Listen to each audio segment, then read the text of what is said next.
हाथ जोड़कर नमन करता हूं और अपनी बात शुरू करता हूं। आमतौर पे क्या होता है कि हमारे सामने एक तस्वीर होती है और लंबे समय से हम कोई चीज को मान रहे होते हैं। अचानक कोई आदमी आता है मेरे जैसा और वो ये कह दे कि जो आपने अब तक माना था और जिस चीज को आप जो मान रहे थे वो असल में वह चीज है ही नहीं, तो आदमी के लिए मतलब समझ में आना बड़ा मुश्किल हो जाता है। इसीलिए मेरे सामने काफी समस्याएं रहती हैं आमतौर पे जब मैं गांव के लोगों से बात करता हूं, क्योंकि उन्होंने लंबे समय से किसी एक खास चीज को मान लिया है कि ये चीज ऐसी ही है, या वो उसको ठीक मान लिया है या गलत मान लिया है, बस वो मान के बैठ गए। जैसे मान लीजिए मैं कहता हूं कि बीमारियां बहुत बढ़ गई, तो गांव का आदमी एक बात कहेगा, जहां भी बैठा होगा, मान लो किसी को हार्ट अटैक आ गया, आप उसके वहां मतलब गोड्डा मोड़ने गए हैं और वहां चर्चा चल पड़ी कि यार आजकल तो है ना छोटी सी उम्र में हार्ट अटैक होने लग गया। अगर आपने कल की खबर सुनी हो तो गुजरात में एक 10 साल के बच्चे को हार्ट अटैक हुआ। अब अगर आपके सामने अखबारों में हर तीसरे दिन 12 साल का बच्चा, 10 साल का बच्चा और 15 साल का बच्चा हार्ट अटैक से मरने लग जाए, तो गांव का आदमी जब वहां बैठेगा तो उस जगह पे, उस दरे पे बैठ के ये चर्चा करेगा कि आजकल तो कम उम्र में होने लग गए। जैसे शुरू में हार्ट अटैक हुआ तो बुजुर्गों को होना शुरू हुआ था, मतलब 60 प्लस वालों को होना शुरू हुआ, फिर 50 प्लस पे आ गई बातचीत, और फिर जो है वो 40 प्लस पे आ गई। तो आजकल मतलब जवान जवान छोरे जान लाग गए, तो आपा उस बात ने न्यू मान गए कि भाई आजकल तो इतनी उम्र में होने लाग गए, और उसको एक्सेप्ट कर लिया और ऐसा मान लिया कि यो नेचुरल है, यो प्राकृतिक है, इसमें किसी का दोष नहीं। और जब दोष के बारे में चर्चा करने लग गए तो गांव का आदमी क्या कहेगा, बोला आजकल का खाना ऐसा खराब हो गया।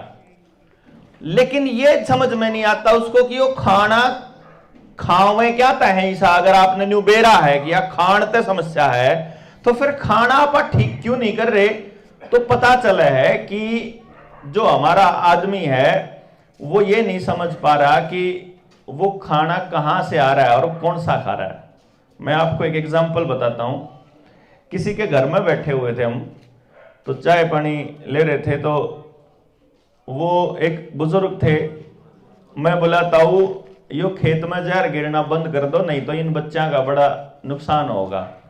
तो न्यू बोला ना डॉक्टर साहब आम नहीं गिरा करते जी खान वाले में जहर, मगर खान वाले में मतलब बोला अपना 5 किले हैं, 1 किला तो डांगरा कर अपना खान का रखा कराम, और उसमें तो गोबर का कुर्डी का खार गिरा है, और जो बाकी के 4 बोले उन 4 में गिरा है जो बाजार की दवाई और केमिकल। तो मैंने कहा फिर वो जो 4 का है उसका नहीं खाते आप? बोला ना उसने तो, मगर वो क्या खातर है? बोला वो बेचन खातर है। वो इतनी बार मैं उसका पोता दरवाजा में एंटर करा, उसने कहा वह ताऊ के नमस्ते कर, वो छोरे ने नमस्ते कर दिए। छोटा आया था 5-6 साल का, तो मैं उसने नहीं बोला ताऊ तय, मैं ताऊ वो ब्रेड का पैकेट ले आया था बाहर तय दुकान पर तय। मैं बोला मैं ताऊ ये जो ब्रेड है ये उस 4 किले वाले में तो बन रहा है कि 1 किले वाले में तो बन रहा है?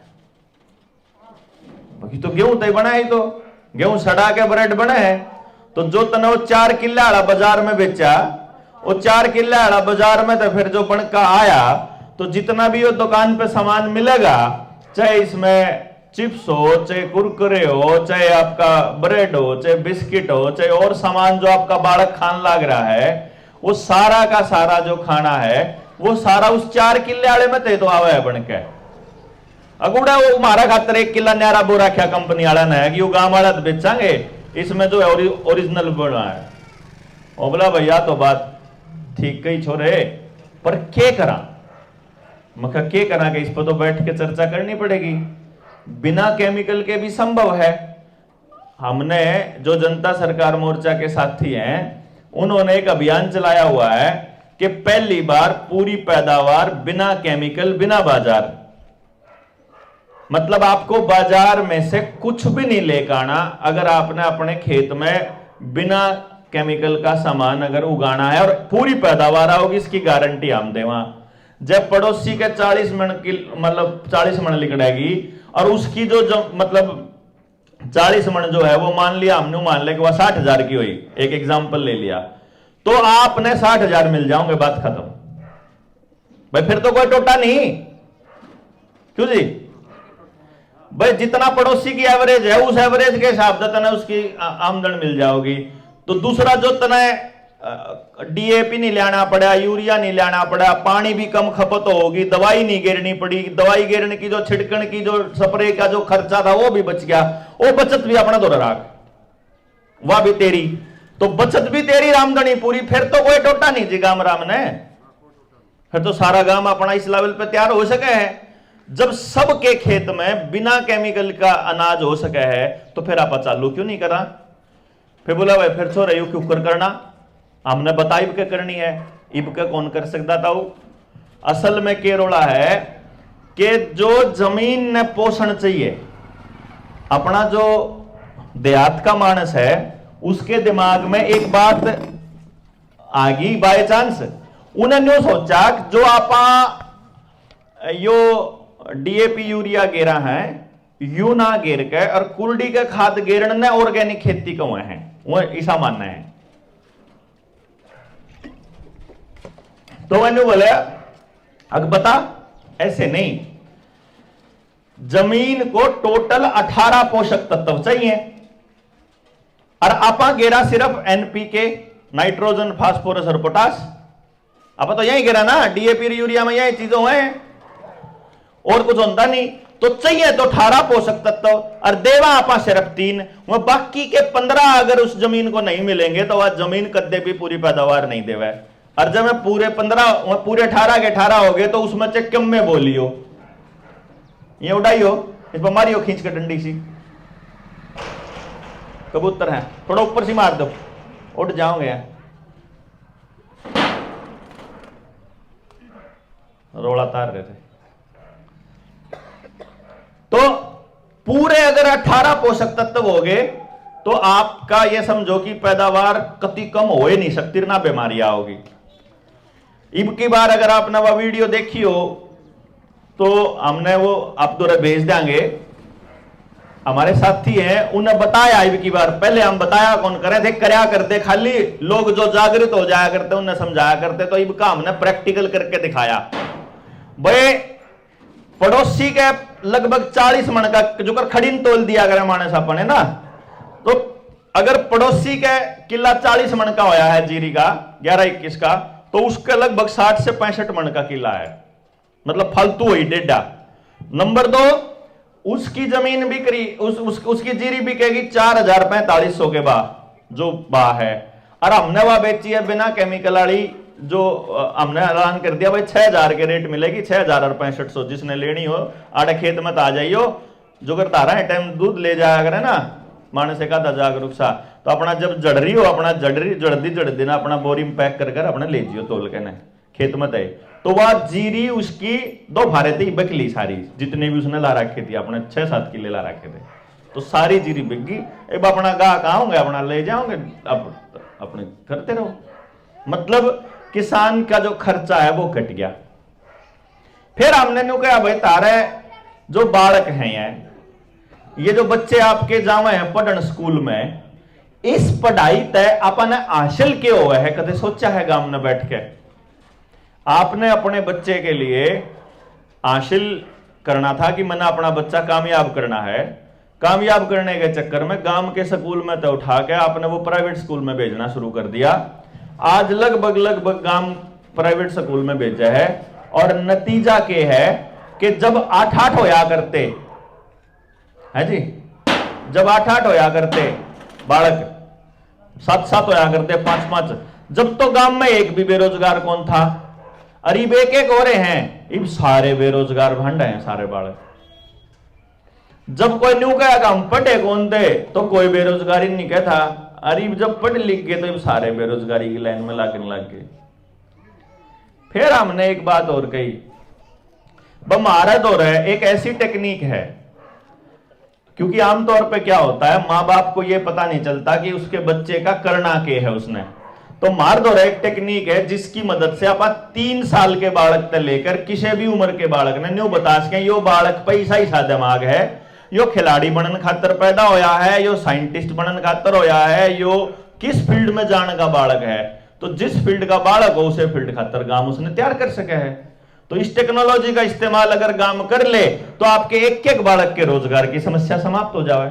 क्यों जी, हो नहीं जाए अगर सारे बालका का। लेकिन रोड़ा के है कि मैं जो पिछले 8-10 साल से जो लगा हुआ हूं, उस 8-10 साल की यात्रा में मैंने क्या चीज नोटिस करी कि जिस भी मानस ने इस बात का बेरा लागे वो अपना अपना बालक का फायदा ठाना जाओ मार दो रहा। मतलब मैं अपने 2015 में मैं पीएमओ में गया था मिलने के लिए प्राइम मिनिस्टर नरेंद्र मोदी से। उसके बाद स्मृति ईरानी से, अपने चीफ मिनिस्टर थे, अपने एजुकेशन मिनिस्टर थे, फिर अपने मंत्री, एमएलए, एमपी, पार्षद, सरपंच, स्कूल के मालिक, स्कूल के प्रिंसिपल, स्कूल के मास्टर, मैं सबसे मिला। वो कोई तो उन बालका खातर सम सोच लो कि ये बालक जो तमिल लाइन में लान लाग रहे हो इससे हासिल क्या होगा। 22 लाख फार्म भरे हैं, आप दो 10,000 की भी भर्ती नहीं है, 1% भी आपका सिलेक्शन रेट नहीं है, तो 99.9% बालक हमारे फेलियर की कैटेगरी में आवे हैं और इनके लिए कोई जगह नहीं। तो तुम सोचते क्यों नहीं जब हमारे पास रास्ता है। नतीजा यो निकले कि भाई जिनके बालक बर्बाद होने लग रहे, जब उनने फुर्सत नहीं, जब उनने ख्यास नहीं था, हम क्यों ख्यास करा। जिनकी औलाद है जब वही नहीं करें तो फिर वह क्या करें, अपने अपने बालक लेकर आ जाओ मेरे दौरे काउंसलिंग करवाने। भाई यो भी कलेश तो गांव ने कौन बताओगा। ये भी तो सोमवीर भाई है, मतलब आज से नहीं पिछले 2-3 साल से लगातार लगा हुआ है कि कितने भी जो उसका जित भी न्यू ब्योत लागे कि इस गांव में लोग बात करवा दा को हम आज के नहीं लाग रहे हैं जी। मतलब जो किसी न्यू लागता हो भाई मारे जो उनसे साथ में जुड़ गए वह उसे दिन के चालू हो गए कि भाई मैंने उनसे एक बात कही थी, मगर न्यू समझ लियो, अपने गांव के आदमी की मती मारी गई, मतलब परमात्मा ने नहीं मारी, उन्हें खुद नहीं मारी, इन षड्यंत्रकारियों ने मारी। मतलब उनकी दिमाग को हैक कर लिया, उनको पता ही नहीं लागने दिया कि तुम्हारी जमीन भी हम छीन लेंगे और आपको पता ही नहीं चलेगा। आपको क्या लग रहा है, महंगाई होगी, है ना जी। आपने क्या लग रहा है, महंगाई होगी। फिर आपने क्या लग रहा है, बेरोजगारी होगी। फिर आपने क्या लग रहा है, खेती में बचता नहीं। फिर आपको खर्चा बहुत हो गया। फिर आपको बीमारी आ गई। फिर आपको गांव में कोई नहीं सुनता किसी की। फिर आपको सारे पॉलिटिशियन खराब है, सरपंच तो पीछे खान खातर बना है, ये भी सारे अफसर भी पीछे खावे हैं, पुलिस भी न्यू करे है, प्रशासन भी न्यू करे है, सरकार कोई किसी की नहीं। ये बात अपन पहले बेरा है सारा ने अपा सारे चर्चा करा हर मान ला न्यू है। ये हमारे दिमाग में डाला गया। आप एक बात सोचियो, कदे भी गौर करियो, गांव में पहले सरकारी या प्राइवेट कोई अस्पताल नहीं होया करे था जी। गांव में एक भी विधवा लोगाई नहीं होया करे थे जी, एक भी अनाथ बालक नहीं होया करे था, एक भी बुढ़ा बेसहारा नहीं होया करे था। क्यों जी, ये चीज कद आई हमारे दिमाग में जिस दिन बुढ़ा ने पेंशन मिलनी शुरू हुई और उसके बाद टेलीविजन आ गया। तो टेलीविजन ने बुढ़ा तय न्यू बताया जुड़ से ये जवान बालक थारे सेवा करें ना या पेंशन के चक्कर में करें, टेलीविजन ने बताया। यो असलियत में कौन है इसी बात, असलियत में तो पेंशन कर सेवा का कोई लेना देना है ही नहीं। क्यों जी, जो सेवा करा है उनने तो पेंशन याद नहीं रहती, उनका क्या कहते उन बड़का कह दो। अर्जुन से सेवा नहीं करते उनने क्या पेंशन याद रहे। तो सेवागार पेंशन का कोई लेना देना नहीं। लेकिन हमारे को टेलीविजन ने बताया कि वृद्धाश्रम या चीज होया करे, अनाथ आश्रम यो होया करे। अब गांव का आदमी ने सोचा जब टेलीविजन में आ रहा है तो हो ही रहा होगा कितने न किते, जो गरीब कोरोना वाले टाइम में अपने गांव में सारा कुछ ठीक है, बोला ना कितने और हो रहा होगा, वो जी तो और हो रहा है, वो भी नहीं सोच रहे हमारा गांव में तो ठीक है, कितने और हो रहा होगा।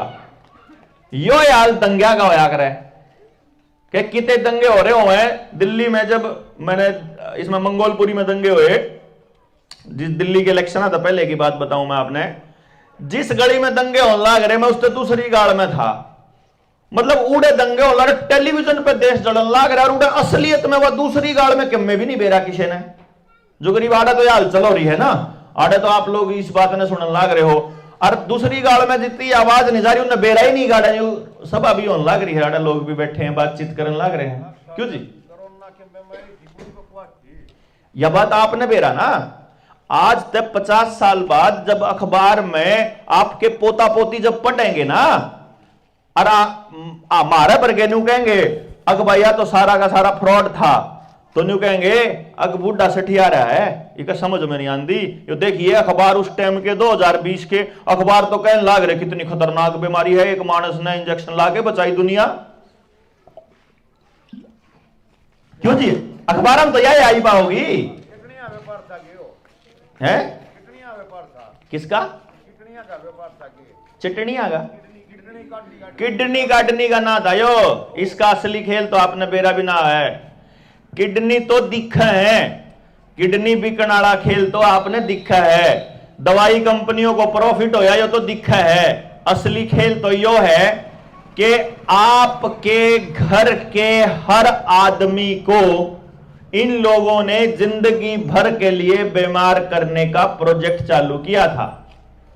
अब आप देखोगे आपके गांव में किसी के नपुंसकता, किसी का बांझपन, किसी के लेडीज में बहुत दिक्कत आ रही है पीरियड्स में और कंसीव करने में, गोड्डे जवाब देगे, शरीर काम करने जी नहीं करता, किसी के याददाश्त चली गई, किसी के दांत गायब हो गए, किसी के बाल उड़न लाग गए, किसी के शरीर में खुजली चालू होगी, अटैक, ब्रेन हेमरेज और लकवे का तो बेरा ही नहीं, मतलब हर दूसरे दिन तीसरे दिन रिश्तेदारी में सारा ओला है। न्यू नहीं बेरा लगता, ठीक ठाक मानस था, दर्द होया अस्पताल में ले गए, पता चल रहा तीसरे लेवल का कैंसर अचानक से, है ना, किसी न किसी रिश्तेदारी जानकारी में टक देसी होया पावा है। और यह बात हम तब कहा करते जब किसान आंदोलन में बैठे थे दिल्ली में, मैं गामा गामा जाके समझाया करते हम लोग, मैं डॉक्टर अजय बलारा, कि भाई ये 3 कानून यो खेल है, इसके बाद लॉकडाउन तोड़ के थारे घर आओगे इंजेक्शन लान, इसके बाद लोग, उसके बाद तारा घर घर बड़का न, अगला नंबर बड़का का है। आपने एक बात कबेरा है, अपार आईडी का नाम सुना है? अपार आईडी कौन सुना? किसी ने भी? एक जने ने सुना है। आपके स्कूल में एक आईडी बनने लग रही है बड़का की पढ़ाई के नाम पे, उस आईडी में आधार कार्ड केला जोड़न लग रहे हैं उसने, हर एक बच्चे की एक आईडी बन रही है। उस आईडी का पर्पज क्या है आपको नहीं पता। जिस मां बाप ने उस कागज पे साइन कर दिए, न्यू समझ लो उस बालक के स्कूल का मास्टर किसी ने भी बुला के कोई भी इंजेक्शन लगा सके है, कोई भी। मतलब इब की बार आप अड़ गए थे ना, मारता पूछे बना हमारे बड़का क्यों करला दिए, तो ईब जो आप साइन करोगे ना, आपके साइन जिंदगी भर के लिए प्रशासन को ये स्वीकार दे देंगे, उसको अधिकार दे देंगे कि आपसे पूछे बिना, बच्चे की मर्जी के बिना कोई भी टेस्ट, कोई भी इलाज, कोई भी दवाई, कोई भी इंजेक्शन उसको लगा दिया जाएगा। अब आपने ठीक लगता हो तो आप जानो जी, और जब गलत लगता हो तो विरोध करना पड़ेगा, क्योंकि असली खेल यो है कि पैदा होने से लेकर के और मरने तक आपको दवाइयों के ऊपर निर्भर रखना है कि जब आपको ना मिले आप वैसे ही तड़पो जैसे कोई नशेड़ी तड़पता है कि बिना लाग गया तो बात बनती को नहीं। हर चौथे महीने, हर छठे महीने, हर तीसरे महीने मन लुआनी पड़ा अगली डोज। यो काम करना है सबकी गेल। इसमें कुछ लोग मारे वर्गे इब्ती कति प्योर बच रहे हैं तो मारा नंबर सब आखिर में आ जाओगा।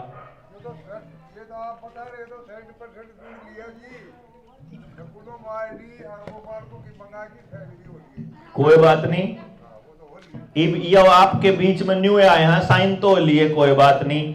पर जब ये स्कूल और ये मास्टरे ना छोड़ा हम फिर क्या कर लेंगे? कर लिया अपना। जब गांव में डॉक्टर ने खंदे दिया, सारी आशा वर्कर खंदे दिया, बस कोई नहीं चलेगा सरकार का एजेंडा, क्योंकि समझ में आ गया। देखो समझ में ना आवे इतने तो सरकार कर लो किम में भी, लेकिन समझ में आए पाछे भी कर जा फिर मारा जीवन का क्या मतलब?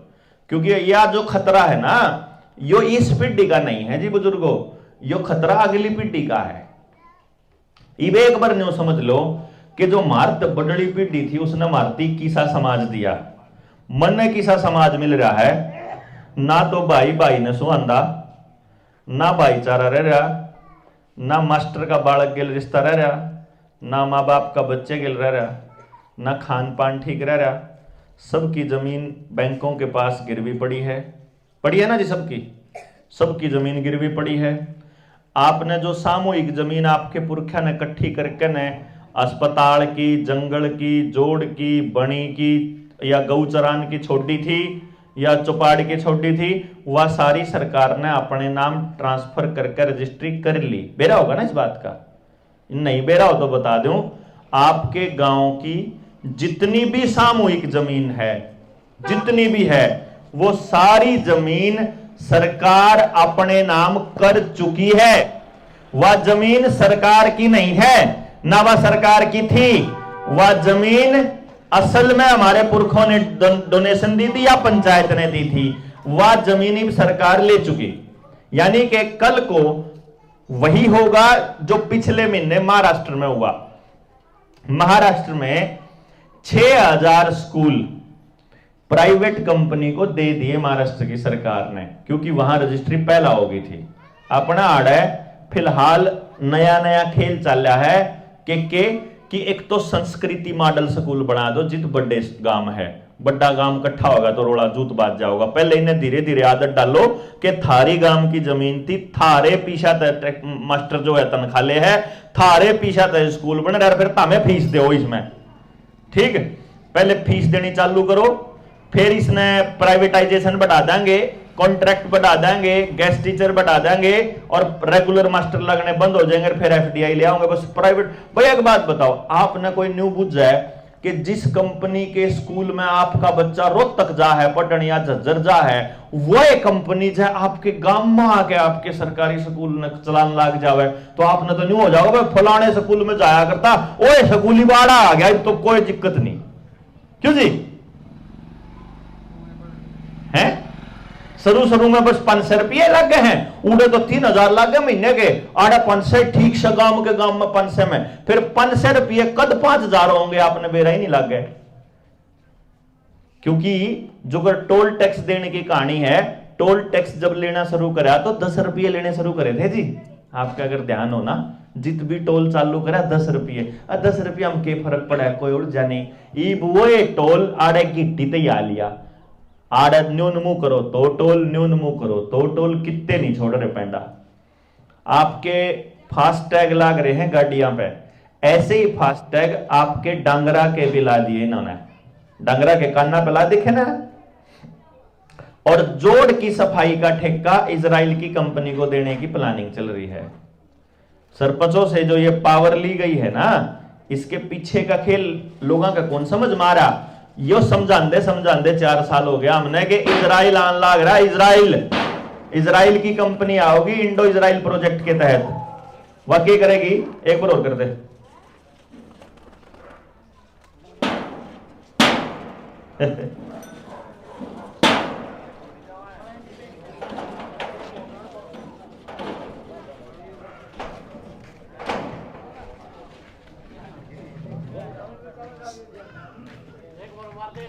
एक और मार दे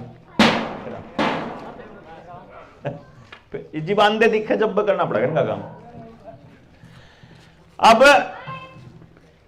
इंडो इजराइल प्रोजेक्ट के बारे में हम काफी अरसे से बता रहे हैं लोगों को कि जो सब्जियों को जीन्स मॉडिफाई करने का जो इन्होंने निकाली थी साइंस, जो वेजिटेबल वाले जो डिपार्टमेंट है उसके अंदर या एचएयू के अंदर, वो इजराइल की कंपनी टेक्निक दे रही है और वो इजरायली आपके जीन्स को मॉडिफाई कर रहे हैं। सारे बीज भी जितने हैं, खेत का भी, डांगरा का भी और मानस का भी, तीनों बीज खराब करने लग रहे हैं। उस बीज में वो क्या करते हैं, जैसे टमाटर है, ये लाल टमाटर जो गोल गोल बढ़िया सुंदर वाला होता है ना, मीठा होता है, इसमें मछली का जीन होता है, तो ये नहीं मालूम लोगों को। खीरा है, ये भी बहुत खतरनाक है, जितना भी आपका शिमला मिर्च आता है वो सारा जीएमओ है। उससे भी बड़ी बात आपने देखा होगा कि जो कपास है वो देसी बीज कपास का भारत के अंदर नहीं बचा है। 99% जो बीज है वो बीटी कॉटन आ लिया, बीटी का बेरा होगा ना जी, वो जो बीटी कॉटन है वो बेसिकली उसमें एक कीड़े का जीन डाल दिया उन्होंने कि वो कीड़ा कौन लागता उसकी जड़ा में। अब वो जो बीटी कॉटन है उसका तेल खुआवे या आपके बच्चा ने, जिस तरह भी वो बच्चा है यो कुरकुरे खान लग रहा है, दिखाइए बेटा ये पैकेट एक बारी। हाँ देख, मैं तो एक चीज दिखाऊंगा जी, आपने दिखा एक बार। जो पढ़े लिखे लोग हैं वो गांव के पढ़े लिखे लोगों के लिए बहुत ज्यादा जरूरी चीज है, जिनके बच्चे भी ये इस टाइप की आइटम खावे हैं। इसमें जो गांव का जो दुकानदार है इस भाई को भी समझना बड़ा जरूरी है। अगर मैं इसके ऊपर ये देखूं कि ये बच्चा खा के रहा है, तो जी इसमें जो तेल है वो 2 तेल है इसके अंदर, एक पामोलिन, एक ही तेल है इसके अंदर, vegetable oil, palmolein oil. Palmolein जितना भी ऑयल है ना, जितना तेल है सारा जेनेटिकली मॉडिफाइड आने लग रहा है। या फिर दूसरा तेल इसमें मिलेगा जो बाकी और सामान है, जितनी नमकीन घर में खावा आपा, उसमें है कॉटन सीड ऑयल, वो है बीटी कॉटन वाला बिनोले का तेल। वो जो तेल है वो जेनेटिकली मॉडिफाइड है, जीएमओ। अब जीएमओ के बारे में ब्राजील की रिपोर्ट है, एक ब्राजील सरकार की रिपोर्ट है 2020 की, जिसमें वो ये कहते हैं कि जो भी आदमी या जो भी जानवर जेनेटिकली मॉडिफाइड तेल या सामान खाएगा वो या उसकी अगली संतान नपुंसक या बांझ पैदा होगी। मतलब आपका जो बीज है वो खतरे में है बेसिकली। अब इन्होंने इस पूरे के पूरे षड्यंत्र को किस तरह से लपेटा, इसको समझिएगा। आपकी जमीनों को ये लोग ऑलरेडी अपना काबू कर चुके हैं। उस जमीन के ऊपर बीज आप कौन सा बोना चाहते हो अब आपके हाथ की बात नहीं है, आपको बाजार से ही लाना पड़ता है, बाजार से लेना पड़ता होगा जी, ठीक। उसके बाद जो हाइब्रिड बीज है उसको उगाने के लिए आपको ज्यादा पानी चाहिए। उस पानी के लिए आपको इन्होंने शुरू में तो क्या किया, जब इन्होंने वो बीज प्रचलित करने थे और आपके घरों से वो असली बीज निकालने थे, उस टाइम पर आपको सब्सिडी देकर आपके ट्यूबवेल लगवाए और आपको बिजली के मीटर दिए। शुरू में कोई बिल नहीं आया करे था, बिजली आया करती, फ्री चलाया करते, कितनी चलाओ कोई दिक्कत को नहीं थी।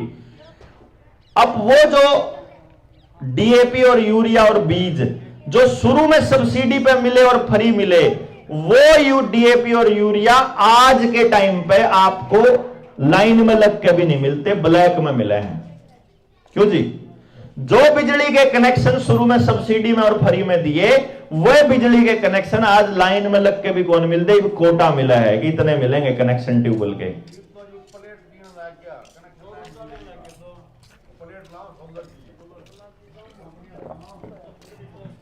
डालिए इसमें। अभी आपको प्रमोट कर रहे हैं वो सोलर के लिए, ठीक है, और सोलर पे भी देवे हैं सब्सिडी। ध्यान दीजिएगा, वो इसलिए चलता है क्योंकि बिजली की कंपनी भी अडानी की है और सोलर एनर्जी पे जो काम करती है कंपनियां वो भी अडानी की ही हैं। मतलब आपको ये लगता है कि सरकार आपको सब्सिडी देके बड़ी सुविधा दे रही है, असल में वो उसके अंदर एक चिप भी लाग रही है जिसकी मदद से वो यह भी चेक कर सका है कि आपने कितनी बिजली पैदा करी, वो बिजली आपने अपने घर के लिए कितनी इस्तेमाल करी और पड़ोसी को दे के कितनी करी। और वो तो आपको सुविधा भी दे रही है कि बड़ी सी प्लेट ला लो, अपनी तो अपनी चलाओ, पड़ोसी ने बेच भी सको हो, सरकार से भी बेच सको हो, उसका कनेक्शन आप देखें। वो बेसिकली कंट्रोल वहीं रखना चाहते हैं। आने वाले टाइम में जो बात मैं आपको बताने जा रहा था वो ये थी कि आज के टाइम पे गांव के पास अगर मैं ये कहूं कि कितने परिवारों के पास अपना बीज है खेत का, तो पता चलेगा गांव में कोई 1-2 परिवार तो होगा, नहीं तो एक भी नहीं पावे। ठीक है जी, बीज अपना कोनी, खाद अपनी कोनी, दवाई अपनी कोनी, पानी भी अपना नहीं है अपने पास। पानी भी समर्सिबल से आएगा। समर्सिबल केवल तब चलेगा जब बिजली आएगी। ध्यान दीजिएगा, बिजली आएगी तो समर्सिबल चलेगा। गांव में पीने के लिए पानी आपके पास कुएं का पानी है नहीं है, तालाब का पानी डांगरों के लिए है नहीं है, केवल समर्सिबल वाला पानी, टूटी वाला पानी आता है। और टूटी वाला पानी तभी आएगा जब बिजली होगी, ये ध्यान रखिएगा। और दूसरी बात, जैसे आपके घरों के मीटर इन लोगों ने बाहर लगा के इलेक्ट्रॉनिक लगाने की कोशिश कुछ जगह चल रही है, कुछ जगह लगा दिए, ज्यादातर जगह ये लगा चुके। इलेक्ट्रॉनिक मीटर का अगर कनेक्शन काटना है तो इनको आपके गांव में आने की जरूरत नहीं है, वहीं से कट जाएगा कनेक्शन, उधर से ही, बिजली विभाग से ही। पता होगा जी बात भी। और आधार कार्ड के साथ जोड़ रखा है।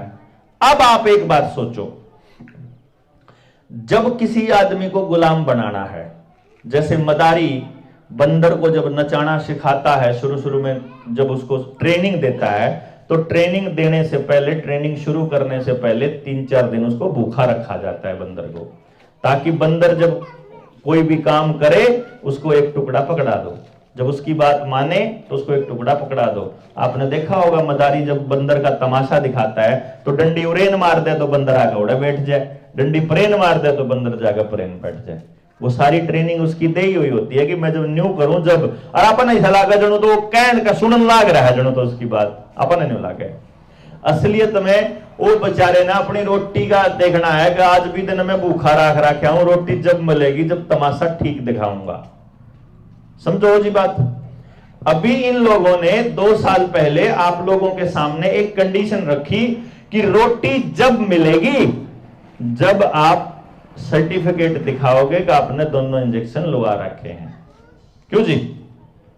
जितनी भी चीज इन्होंने कंडीशन लगाई थी ना आपके ऊपर, वो सारी कंडीशन रोटी की कंडीशन थी। अगर ध्यान दियो तो आपको कोटे से राशन नहीं मिलेगा, पिलसण नहीं मिलेगी, हाजिरी नहीं ला सकता, नौकरी पे नहीं जा सकता, तनख्वाह नहीं मिलेगी, आप दुकान नहीं खोल सकते, मंडी में नहीं जा सकते, बाजार में से सामान नहीं ला सकते, आपको सचिवालय में कोई काम है वो नहीं कर सकते। यही था जी। क्यों जी? बस में नहीं चढ़ने देवांगे, रेल में नहीं चढ़ने देवांगे, ये कंडीशन सरकार ने रखी और सारे गांव ने अपना शरीर सौंप दिया। न्यू बनी होगी जी, ठीक है। अब आप एक बात सोचो, इन्होंने देखा कि यह लोग इब्बी के सौदा है इंदौर जो बच रहा है, इमरजेंसी आवा तो ये के कर रहे हैं, उस टाइम पे ये किस तरीके से चल रहे हैं, कौन कौन इनका बोलनिया मानस है। अगली में उन्हें टिकट दे दो। किसान आंदोलन में खड़े हुए, लॉकडाउन का विरोध करा, तीनों कानून वापस ले आए और जो लड़ने वाले लोग थे उनसे टिकट दे दी, या तो टिकट दे दी या चुनाव लड़वा दिया। होगी जी ताकत आती उनकी। क्यों जी? इब लड़ने वाले लोग आओगे, मारे वर्गा मानस आओगा, फिर आपने ठान की कोशिश करेगा, फिर आपके बीच में थे 4 मानस इनके कह देंगे देख लियो ये इलेक्शन लड़ेगा, देख लियो ये सारा का सारा चुनाव के टाइम पर ये जाता आया है। क्यों जी? संभावना है ना। अब बात को समझिए इससे आगे की। आपके पास जो आधार कार्ड है, उस आधार कार्ड को आपके पूरे परिवार की आईडी के साथ जोड़ दिया गया है। उसको ही आपके बिजली का बिल, पानी का बिल, गैस का कनेक्शन, जमीन के कागज, खेत के कागज, आपकी प्रॉपर्टी की आईडी, आपका ड्राइविंग लाइसेंस, आपकी वोटर आईडी, आपके जितने और कागज हैं, उन सभी कागजों के साथ आपका आधार कार्ड जोड़ दिया जी, है कि नहीं?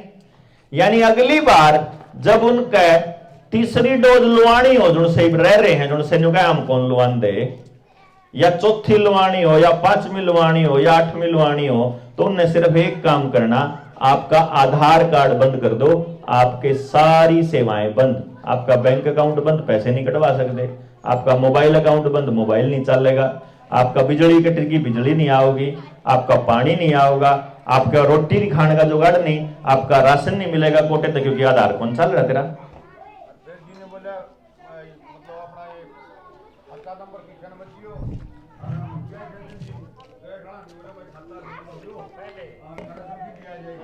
अब ये बता दो आप कि आपका आधार कार्ड जुड़ा हुआ है ना सब चीजों के साथ, क्या ये अगली बार कर सकते हैं? ऐसा संभावना है कि नहीं है जी? अभी बना गया कि भी वही बात दिमाग में तो नहीं आंदी सरकार सब न मारेगी तो राज किस पकड़ेगी, वह बात तो नहीं आंदी दिमाग में। इन्हें तो समझ में आ गया कुछ न कुछ तो गड़बड़ चल रही है। असली कहानी यह चल रही है जी। बुजुर्गों एक बात समझ लियो, ओ भाई बच्चों, अरे बच्चों, क्या तो सुन लो क्या खेल लो, रोड़ा ना करो, बालक है। देखो आपके जो बच्चे हैं, जो ये बच्चे जो खेलन लाग रहे हैं छोटे छोटे, इनके लिए जो भविष्य है वो हम बता रहे हैं। वो इसलिए बताना जरूरी है क्योंकि अपने बड़े बुजुर्ग एक बात कहा करते कि जय बारिश का इंतजाम करना हो ना, क्योंकि पहले हमारी छात जो है वह कच्ची होया करती, मिट्टी की होया करती बनेगी ना, तो और आपा ने जब बारिश का इंतजाम करना होता था, आपा क्या करा करते कि बारिश आने तक पहले गर्मी के मौसम में जोड़ सुखा लिया करते, जोड़ की माटी अपने खेत में अपनी छात पे गिरा करते। तो बड़े बुजुर्ग ने क्या करते, जब बारिश का इंतजाम करना हो तो चमासा आने से पहले कर लियो, बाद में कोई फायदा नहीं है।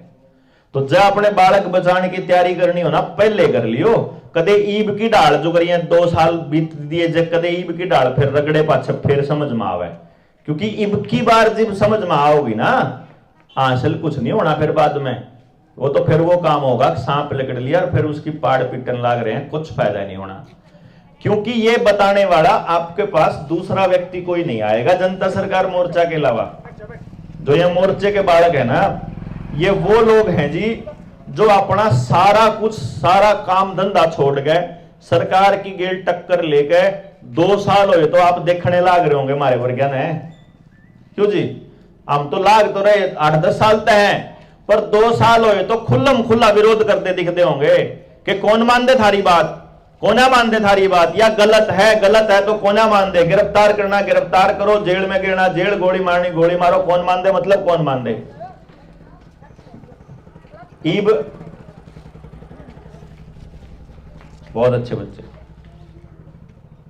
ईब जब चुप और हो जाएगा ना तो कभी और बढ़िया बन जाओगे। ईब मेरे एक बात समझ में आवा है, आपके घरों में अगर मैं ये पता करूं कि किस किस के घर में उतना ही सोना चांदी आज भी है जितना सोना चांदी हमारी दादियां तो रोया करता, तो पता चलेगा 10वां हिस्सा भी कौन रह रहा है ना जी। कईया का तो कतिया खाली हो लिया। कहां तो हमारे पास सोना चांदी अन्न के भंडार भरे रहा कर दे, सारा गांव खुशी खुशी रहा करता, सारे त्योहार मनाया करता, दिन छिपदे सारा परिवार बैठ के रोटी खाया करता, किते जाना नहीं आना नहीं, किसी के रोड़ा नहीं झगड़ा नहीं, दूध घी की भरमार, कति क्या की कमी कौन होया करती मारा है। और कित उस टाइम पे तो आया करता बैंक मैनेजर, न्यू कहन हमारे बुजुर्गों ने कि ईब के पीछे जो फसल के हैं वो हमारे बैंक में जमा कराइयो, अरे ईब बैंक मैनेजर आवे न्यू किस्त कहते नहीं जमा करा दे। क्यों जी? 3 तरह के लोग हैं जिनके पास बैंकों के फोन आते हैं। एक वो है जिनने लोन ले नहीं रखा, जो कि बहुत थोड़े लोग हैं, मैं थोड़े लोग हैं जिन्हें लोन ले नहीं रखा, तो उन द्वारा फोन आवे लोन ले लो। वो कहेगा मैं नौकरी कौन करता, जमीन पर ले लो, जमीन पर लेना को नहीं, मकान पर ले लो, मकान पर लेना को नहीं, डांगरा पर ले लो, पुराने ट्रैक्टर पर ले लो, कार पर ले लो, और क्या पे नहीं लेना, आधार कार्ड पर ले लो लोन ले लो, है ना। ठीक। इब नंबर 2 पर आगे जिनका ब्योत है, जिनने लोन ले रखे हैं और लोन की किस्त चुकान लाग रहे हैं, दूसरे लेवल पे हुए हैं, उन दौरा फोन आएंगे कि बड़ा लोन ले लो, और मिला है 5 लाख का, और मिला है 1 लाख का, और मिला 2 लाख का। मतलब वह टेस्ट कर करके देखे जाएंगे इसके बैंक अकाउंट, क्योंकि आपका आधार कार्ड और आपके जमीन के सारे कागज उन द्वारा पड़े हैं, उन्हें बेड़ा है, इन्हें क्लिक करेंगे आधार कार्ड टक, अच्छा फलाना फलाना देवेंद्र बलारा, अच्छा इसकी कार लोन पे है, इसके घर लोन पे है, फलाना लोन पे है, इतनी आमदनी है, खाते में इतने पीछे पड़े हैं, इब्बयू दे सका है और दे दो, इसमें छोटा हाउस इब्बयू लोन दे सका है तो और दे दो। जब देख लिया कि ना भाई इसका ब्योत पूरा हो लिया बिना, इब रहने दो, इस और ना दो। अब वो आपका क्रेडिट स्कोर चेक करेंगे, आपका सिबिल स्कोर देखेंगे और क्रेडिट स्कोर देख के वो ये कहेंगे कि और लेना है कि नहीं लेना है। तीसरी कैटेगरी के लोग वो हैं, और वो तब तक आपका लोन अपडेट करते रहेंगे, टॉप अप करते रहेंगे जब तक आपकी औकात लोन चुकाने की ना रहेगी। यानी कि इतना लोन दे देंगे कि आप आगे उसकी किस्त चुका नहीं पाओगे। तीसरे टाइप के लोग वो हैं जिन्होंने लोन ले रखा है लेकिन उनकी लोन चुकाने की गुंजाइश नहीं रह रही है। एक मिनट लो है भाई। तीसरे वो लोग हैं जो लोन चुकाने की अभी उनकी गुंजाइश रह नहीं रही है। उनके घर रोज फोन होगा, किस्त जमा कराओ, किस्त जमा कराओ। यो है जी, यो हालत होगी सारे की। जितने लोग बैठे हैं फोन सब हो रहा होगा। अब आपके घर की जमीन उन्होंने लाल डोरा तोड़ के रजिस्ट्री कर दी है। रजिस्ट्रीकरण का तरीका भी बड़ा गजब का था उनका। जे कोई बाणिया काम छोड़ के जा लिया, रवे पूरी फैमिली अमेरिका में या मुंबई में, वह जमीन भी सरकार ने अपने नाम कर ली। आपकी चौपाड़ की जमीन ने कोई क्लेम करने नहीं आया तो वह भी अपने नाम कर ली। स्कूल की जमीन भी अपने नाम कर ली, अस्पताल की भी, सारी जो सामूहिक जमीन थी वह सरकार अपने नाम करेगी। और जो आपकी पर्सनल जमीन थी उस पर लोन दे दिया, और लोन रोज मिलन लाग रहा, और रोज आपकी आमदनी घटन लाग रही, रोज रुपये की कीमत घटन लाग रही, आपके खर्चे बदल लाग रहे। और एक टाइम ऐसा आएगा जब आप पूरी तरह से खाली हो चुके होंगे। उसका कारण क्या है कि पहले जो गांव कमाया करता वो कमा के अपने भाईचारे ने दिया करता। जमींदार ने खेत में काम करा, उसने खेत में कमा करके न चाहे उसके 40 मन होए चाहे उसके 400 मन होए, उसे हिसाब तय वो नाई ते दे देगा। एक हिस्सा जो है वो कुम्हार ने दे देगा, एक हिस्सा वो लोहार ने दे देगा, एक हिस्सा न्यू अपने अपने गांव के जितने भी लोगों पर काम करवाया करता सारा दे दिया करता। तो वो भी मजबूत और वो भी मजबूत। ईब के कर है, नाई जितना कमावा है वो भी कंपनियां तक पूछ जाए, किसान जितना कमावा है वो भी कंपनियां तक पूछ जाए, धोबी जितना कमावा है वो भी कंपनी तक पूछ जाए, लोहार सोनार कुम्हार जो भी जितना कमावा है सारे के सारे अपने नौआ की कमाई उन कंपनियां तक पूजन लाग रहे। सारा गांव इकट्ठा करे, तड़के तड़क अपने बालका ने बसा में खदा दे है, फिर महीने वाले दिन सारा रुपया महीने का इकट्ठा करे, फिर उन 5-4 स्कूल के मालिका की जेब में भेज दे है। फिर हेल्थ के नाम पे, बीमारी के नाम पे सारा गांव सारा रुपया कंपनियां की जेब में देंदा रहे है। फिर ट्रैवलिंग के नाम पे ट्रैक्टर का, पेट्रोल का, डीजल का, गाड़ियां का, कपड़ा का, जूत्या का, चप्पल का, झाड़ू का, बर्तन का, हर चीज का पैसा वो कंपनियों को देने लग रहा है। गांव खोखले होते जान लग रहे हैं, गांव के पास एक पैसा नहीं रहेगा। उस टाइम पे आपकी जमीन नीलाम होने से कौन रोक सकता है, जरा सोच के बताओ। रास्ता है आपके पास? आपके गांव में पैसा आने का कोई जुगाड़ नहीं है जी। आपका बच्चा 11वीं तई 10वीं तई 12वीं तई पढ़े गांव में, पैसे देवे खर्चा करे प्राइवेट स्कूल में, उसके बाद उसने पढ़ने खातर जाना पड़ेगा गांव छोड़ के। जड़ा वो नौकरी करेगा, उड़े रहेगा कमरा लेके, जितनी कमाओगा सारा का सारा उड़े पूज का होगा, कंपनी को पूज का होगा, चाहे शहर में पूज का होगा। गांव में कौन लावे वो रुपया? ना वो गांव में लावे, ना वो अपने गांव के किसी भाईचारे ने देवे। तो गांव धीरे धीरे खोखले होने तय है। उसके बाद आपके इलाके की तो मैं कहानी क्या कहूं। एक तरफ आपके यहां न्यूक्लियर पावर प्लांट है, एक तरफ आपके यहां सोलर यो थर्मल पावर प्लांट है। आप तो मौत के मुंह में बैठे हो यहां, ठीक है।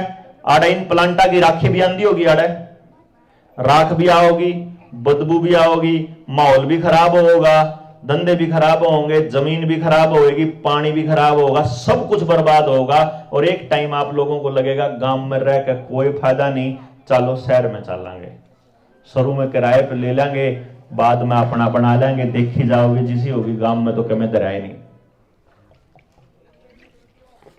आप लोगों के लिए केएमपी के आसपास 2.5 लाख एकड़ जमीन सरकार ने पहले से ही चिन्हित करके रखी हुई है। वहां ग्लोबल विलेज बसाएंगे। उन्होंने देख लिया है एक गांव में अगर 5000 की आबादी है तो उसके लिए एक टाउनशिप बहुत है। एक टाउनशिप में 5000 मानस रखे जा सके हैं, यानी जितनी जगह अड़े 1000 किला में मान लो अपना गांव बस रहा हो तो वह मानस उड़े 1000 गज में भी बनाए जा सके, उनकी भी बिल्डिंग 50 मंजिला बना दो, इनका के जा रहा है क्यों जी? हैं? रोटी घर आ जाओगी, घर ते लगड़ना नहीं, लॉकडाउन लग रहा है, रोटी घर आ जाएगी आपके पास, भोजन आपके घर आ गया, पानी आपका कनेक्शन आ गया, गैस का कनेक्शन आ गया, आपने क्या है कि टेंशन नहीं, बस बोलना नहीं है, बोल गए तो रगड़ दिए जाओगे। क्यों जी? सिर्फ चुप रहना है, कंडीशन एक ही है, आपने जो खाना जो पीना, जुगर रहना, न्यू रहो, बस बोलना नहीं है। ठीक है जी? अब यह जो तस्वीर आपने मैंने दिखाई है, इस तस्वीर का एक भी ऐसा पहलू है जो आप ना जानते हो? जानो हो, सारी आपकी गेल बनन लाग रही है और सारी आपने अगत दिख दियो। जे आपने अगत दिखा है तो जी इसका समाधान करेगा कौन? क्योंकि बड़ी समस्या यह है, आप एक बात सोचो, समाधान कौन करेगा? क्या कोई पॉलिटिकल पार्टी करेगी? हम एक एक करके सोच लेते हैं। क्या कोई राजनीतिक दल करेगा? तो आपको पता चले कि जिस पार्टी की यहां सरकार है इस प्रदेश में, वो तो यह काम करन लाग रही है। जिस पार्टी की राजस्थान में सरकार है, इससे पहले वह सरकार थी आड़े। क्यों जी? जिस पार्टी की राजस्थान में है उस पार्टी की सरकार इससे पहले थी, और उस सरकार ने झज्जर के आसपास के ये 12,500 एकड़ जमीन अभी दी थी रिलायंस को। ठीक बात? उसी ने सोनीपत के एरिया की जमीन भी दी थी रिलायंस को एससीजेड के नाम पे। फिर उस तक दूसरी तीसरी पार्टी जो दिल्ली में बैठी है एक पार्टी, उस पार्टी की सरकार इस टाइम पंजाब में है। उन लोगों ने अभी जो है अस्पतालों के अंदर हर आदमी का डेटा अंगूठे से कनेक्ट करना स्टार्ट कर दिया है। जो मेडिकल डेटा है वो, और जो वैक्सीन लगाने का डेटा है वो, छोटे बच्चे से लेकर बड़े बच्चे तक का, वो भी वो काम करने लग रहे हैं जो WHO का काम है। फिर कुर्सी इसी पार्टी है जो पिछले 3 साल में न्यू कह के सड़क पे बोली हो, जो न्यूगन दियो थारे बालक घर बैठे हैं, लॉकडाउन लगा के उनके मोबाइल और टैबलेट उनके हाथ में पकड़ा दिए, उस पर अश्लील वीडियो इतनी आती है, पूरे समाज का कल्चर खराब होने लग रहा है। कौन बोल रहा था जी? कोई पार्टी बोली थी? कोई सामाजिक संगठन? कोई प्रधान, आपका जात का प्रधान, कोई धर्म का प्रधान बोला हो? जमा सबकी जीभ बंद, सबकी मुंह बंद थे जी। जिस भी जात के आप मानस हो ना, आपके ठेकेदार सारे चुप थे। ईब इलेक्शन का टाइम आओगा, ईब खंबे आगे ऊपर आपको दिवाली की शुभकामनाओं वाले बोर्ड पाओगे, उस टाइम पर सारे बोर्ड गायब थे। किसी ने कौन बताया? उस नेताजी ने कि थारी गेल के ठगी होने लग रही भाई। क्यों जी? हैं? अरे वह फेर आऊंगे और आप फिर उनका पाछा पाछा लगेंगे। क्यों? क्योंकि हमको अपना व्यक्तिगत स्वार्थ दिखाई देता है, क्योंकि हमको ऐसा लगता है कि मैं अपने बालक ने नौकरी लवा लूं। इब जिनने किले बेच कर अपने बालक अमेरिका भेजे थे ना, और शरीरों में वो केमिकल डलवाया था, इब सफेद चादर में लपेट लपेट आन लाग रही लाश, गणाई की तो आ भी नहीं रही। चलते चलते अटैक हो जाए, बेरा ही कौन चलता, बालक कद मर गया, कड़े मर गया, बेरा भी नहीं कौन था यू। हाँ, वह भी गनीमत है, कहा जाता। जिनसे नौकरी लाग रहे थे, नौकरी पे ड्राइवर है वह गाड़ी चलाते हुए लाग रहे मरण, पायलट है वह जहाज उड़ाते हुए लाग रहे मरण, और बाकियां के शरीर खराब होने लाग रहे हैं धीरे धीरे। बाकी बचलिए जिनसे, उनके बारे में सरकार ने आपको बताई दिया है कि एक नई बीमारी आवेगी, उसमें 6-7 गुना मौत होंगी। देखो कमाल की बात, सरकार ने सारा बेरा, सरकार ने बेरा है कौन से केमिकल का, कौन से बैच नंबर का असर कितने दिन में होना है, उन्हें सारा बेरा। ठीक जी? तो अब कहानी यह है कि आपके पास अगर आपका अपना अनाज ना हो और आपके पास अपना पानी ना हो तो आपको काबू करना कितना मुश्किल है, सिर्फ इतना बता दो। मुश्किल है क्या? रोटियां पे आगा आगे कान पकड़वा की चलाश के हैं, अगर रोटी आपके काबू ना हो तो आपको बता दिए एफसीआई के साथ पास आज के टाइम पे अनाज नहीं है, या बात बताना कोई को ना है। सारा अनाज अंबानी अडानी के गोदामों में जा चुका है। ठीक है जी, एफसीआई के पास अनाज नहीं, सरकार के पास अनाज नहीं। अगली भूखमरी आएगी उस टाइम पर, या अगला कोई युद्ध का माहौल आ जाए या कोई इमरजेंसी आ जाए, उस टाइम पर देश को अनाज की जरूरत होगी तो कहां जाएगा? शहर की बात बता देता हूं, किसी भी शहर के पास एक हफ्ते से ज्यादा का राशन नहीं है, किसी भी शहर के पास। आपका शहर झज्जर है या रोहतक है, जो भी शहर आपका लगता है, किसी शहर के पास राशन नहीं है उस शहर को खिलाने के लिए। तो शहर का आदमी जाएगा गांव में। गांव भी अगर ये सोच ले कि भाई राशन तो हमारा तो भी नहीं, तो फिर हम चलेंगे साइलोज के पास, अनाज दो। सरकार कहेगी कि हमारे पास तो अनाज है नहीं, एफसीआई का तो खत्म हो गया। एफसीआई का अनाज खत्म हो गया तो अभी किसके पास स्टोर है? वो स्टोर है अभी गोदाम के अंदर, तो गोदाम में तो काट के दो। क्या दिक्कत है? दिक्कत यह है कि जब गोदाम के अंदर अनाज गया है तो वो जो खेती के कानूनों में एक लाइन लिखी थी, अगर आपको ध्यान हो, जिस भाई ने, किसी ने पढ़े थे मैं कानून, तीनों कानून, यहां बैठा कोई भाई पढ़ रहा? अगर नहीं पढ़ रहा था ना तो उस कानून को पढ़ना एक बारी। उस कानून में एक लाइन लिखी हुई थी, वह लाइन इन साइलोज को बनाते समय भी लिखी हुई है। वो लाइन ये थी कि यदि देश में एक्स्ट्रा ऑर्डिनरी कंडीशंस आ जाएं, युद्ध, महामारी, कोई इमरजेंसी, कोई अकाल या बाढ़ जैसे कोई हालात हो जाएं और देश को अनाज की जरूरत पड़ जाए, और अगर कंपनी के पास अनाज पड़ा हुआ है और कंपनी यह कह दे कि मेरे पे तो इतने अनाज का ऑर्डर आ रहा है, तो कंपनी से सरकार वो अनाज ले नहीं सकती कानूनन। ठीक है जी बात? मतलब आपको अनाज नहीं मिलेगा अगर उस साइलो वाले ने न्यू कह दिया ना कि मेरे पास तो, अभी इनकी तो कंपनी चाइना में भी है, अमेरिका में भी है, इसने अपनी ही कंपनी पे, किसी फर्जी कंपनी पे ऑर्डर दबा दिया, इतने लाख टन मैंने भेज दो, तो अनाज नहीं ले सकती सरकार वहां से। फिर अनाज के लिए उसमें लिखा हुआ है कोई वैल्यू चेन पार्टनर है अगर, यानी किसी ने पैकेट में अगर अनाज बंद करके रखा हुआ है, उसको भी नहीं, उससे भी नहीं ले सकती। तो किससे ले सके? जिस पे खुला अनाज धरा हो, और खुला अनाज सिर्फ किसान के कुठले में हुआ है। मार तो रहा है ना साल का जुगाड़। तो देश अगर न्यू कह दे कि देश बचाने के लिए आपको अपना अनाज देना पड़ेगा, आप नाट जोगे? आप तो दे देंगे, एक बार दे देंगे, और अगली बार खातर आपको ऐसा बीज मिल जाए जिसमें बाले ना हो, जो बाना पड़े। कई किसाना के तो बनी होगी ना, और ये बीज तो अपने हाथ में भाई, उन्होंने बांझ देना है, बीमार देना है, जेनेटिकली मॉडिफाइड देना है, क्योंकि आपका बीज तो वो है नहीं। पीछे से उन्होंने आदमी के बीज के साथ भी गड़बड़ करने की कोशिश करी। उन्होंने ये कहा है कि आदमी को सुअर का दिल लगा के चेक किया और वो ठीक काम कर गया। देखा था अखबार में, पढ़ा था? किसी ने पढ़ा था जी? हाथ खड़ा करके बताइए किस ने पढ़ा? एक भाई हैं, दो चार लोग जिन्होंने पढ़ा। तो जी अब कहानी ये है कि आपका जितना भी धन है, जो जितना भी धन है, जिसको हम धन कहते हैं, वो सब लगभग कर्जे पे जा चुका है। आपके मकान कर्जे पर है, नहीं है तो हो जाएंगे थोड़े दिनों में, साल 2 साल का टाइम है, ज्यादा नहीं।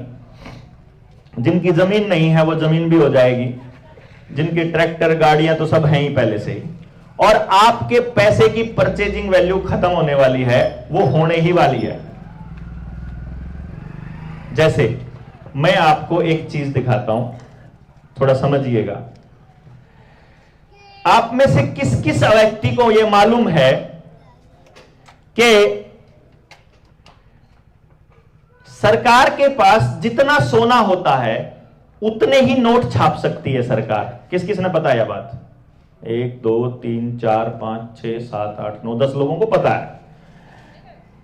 सरकार केवल उतने ही नोट छाप सकती है जिसके बराबर की वैल्यू का सोना रखा हो। कितना सोना रखा हो? 100 का नोट छापना तो कितना सोना होना चाहिए सरकार दो रहे 100 के नोट का? भाई जो मेरा 100 का नोट है इसके बराबर का कितना सोना है मेरा? क्योंकि अगर आपको नहीं मालूम तो मैं आपको बता देता हूं, ये जो 100 का नोट होता है ये 100 रुपए नहीं होते हैं, ये 100 रुपए की पर्ची होती है, जो अगर आप आड़ती पे जाके 500 लीटर डीजल की पर्ची ले लिया करा, समझ गए ना। आड़ती ने 500 लीटर डीजल की पर्ची दे दी, पर्ची लेके आपा चले गए, आपा ने पड़ोसी तो देने थे, ले तू ले ले भाई तू ले आइए, उन्हें अपने दूसरे पड़ोसी दे दो, उन्हें तीसरे, तो उन्हें मान लो 10 आदमी दो रहे, पर्ची घूम गई। और आज डीजल का रेट था 90 रुपये, तो 90 के हिसाब से कीमत लगेगी। और जब भाई जाओगा 1 महीने पाछर उस टाइम पे डीजल का रेट हो जाए 100 रुपये, तो फिर 100 के हिसाब से लगेगा। डीजल की कीमत है, वह डीजल की पर्ची है, वह रुपया की पर्ची नहीं है। समझ गए आप? समझ गए जी? क्योंकि वह डीजल की पर्ची।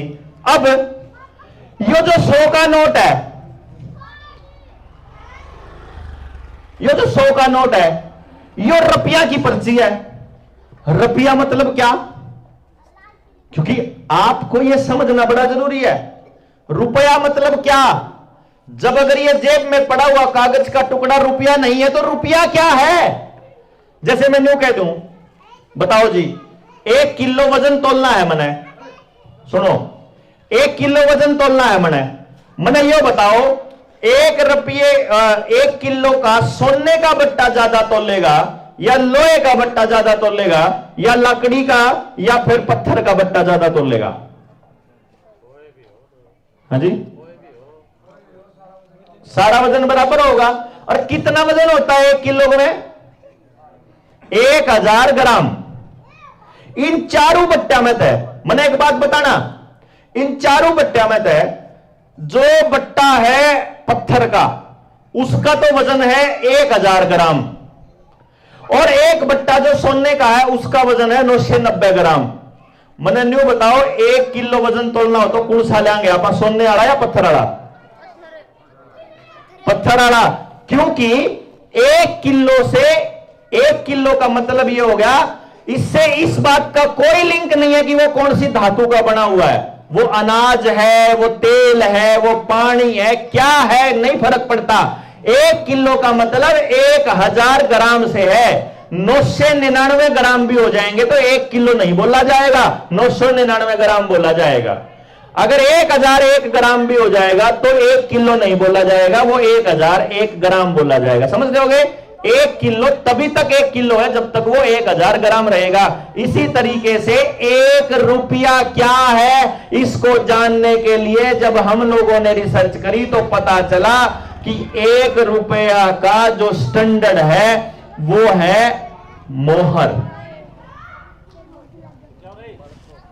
कैसे पता चला? 1882 का पेपर करेंसी एक्ट मिला हमारे को, और उस पेपर करेंसी एक्ट में इस देश के साथ की गई पहली ठगी का पता चला हमको। अरे बालको, अरे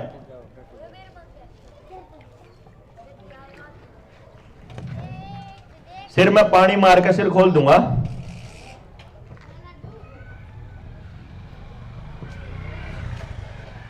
है अब ये पता करा भाई, एक 10 रुपया का एक मोहर होया करती, ये बात किस किस को मालूम है? 10 रुपया की एक मोहर होती थी। नहीं मालूम तो मैं आपको बताऊं, पहले जो सिक्के होते थे, पहले जो रुपया होता था वो चांदी का रुपया होता था। ठीक है जी, चांदी का रुपया। और 10 चांदी के रुपयों के बराबर एक मोहर होती थी सोने की। चांदी के रुपये का वजन होता था 1 तोला चांदी, और सोने की मोहर का वजन होता था 1 तोला। यानी कि 10 चांदी के सिक्के मिलके एक सोने का सिक्का बनाते थे, वो उसको मोहर बोलते थे, जो एक था।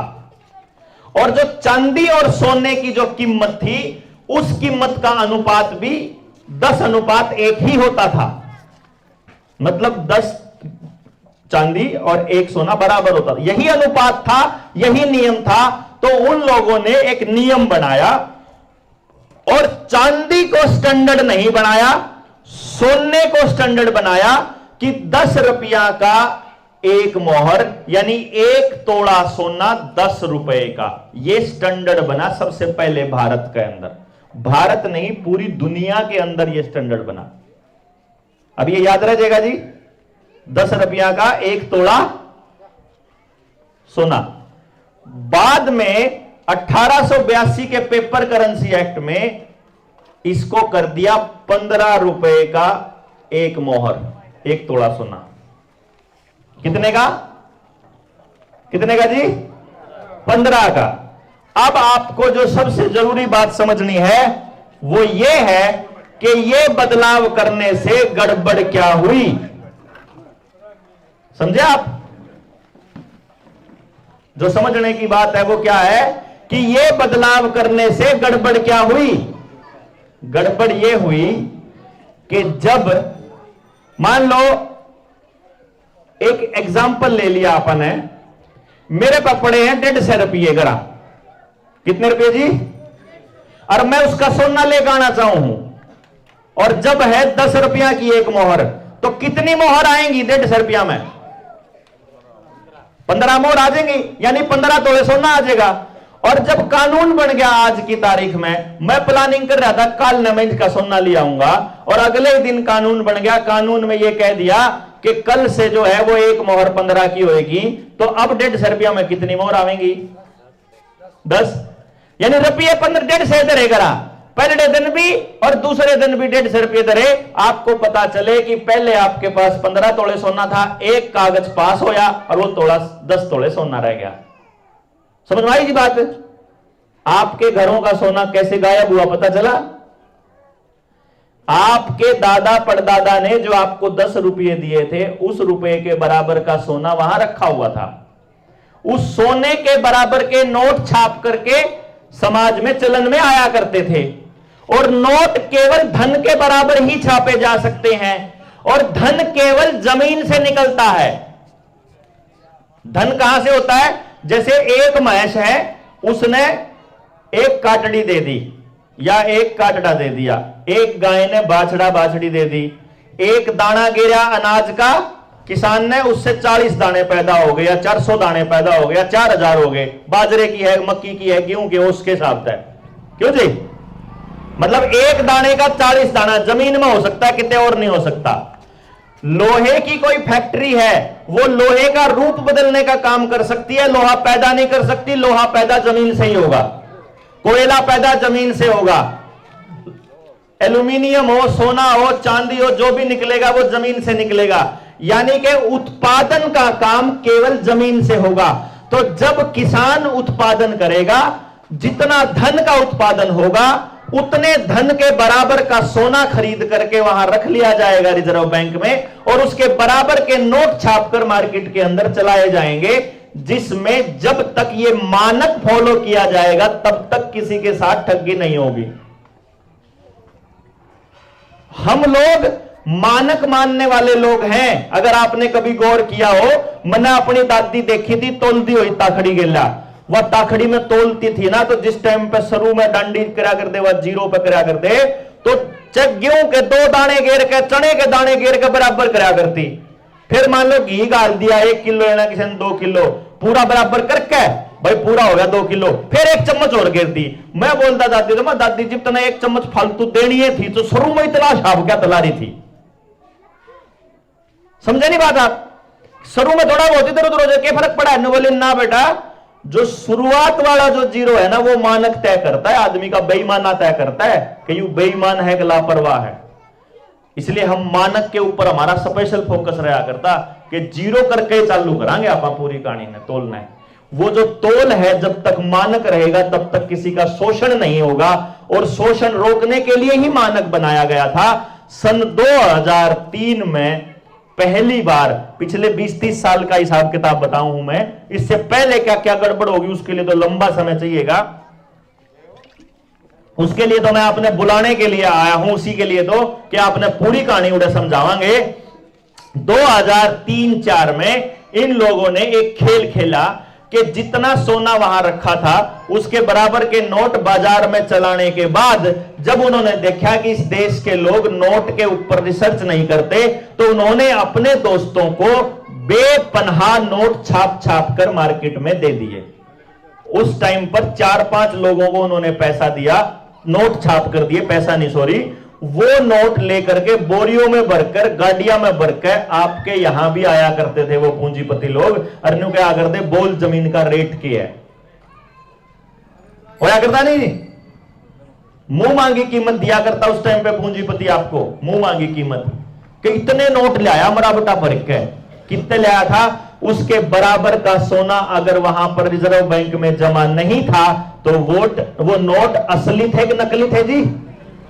नकली नोटों के बदले वो आपकी जमीन ले गया।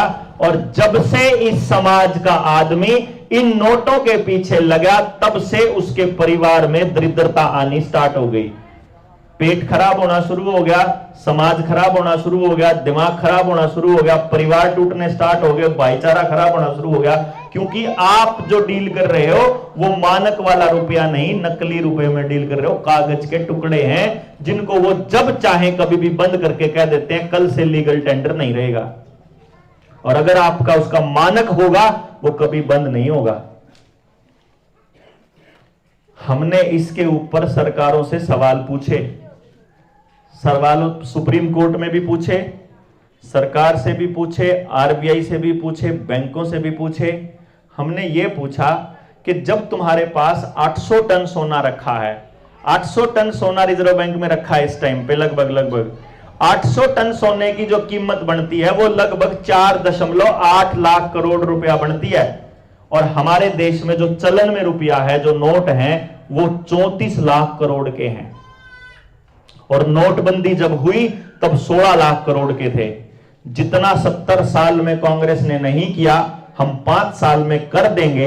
ये बात का मतलब ये था कि पिछले 70 साल में जितने नोट छापने का घोटाला कांग्रेस ने नहीं किया, अगले 5 साल में अपने इस प्रधानमंत्री ने कर दिया।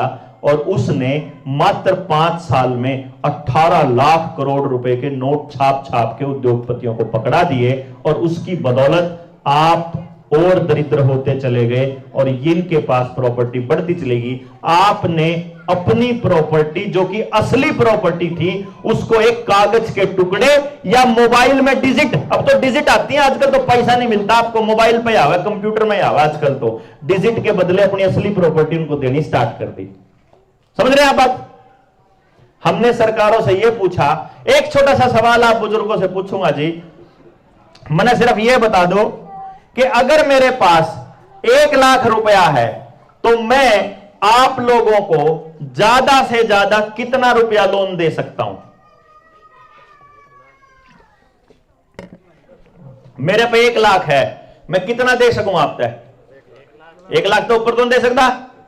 आपको जानकर बड़ी हैरानी होगी, भारत के अंदर 34 लाख करोड़ रुपए की करेंसी चलन में है।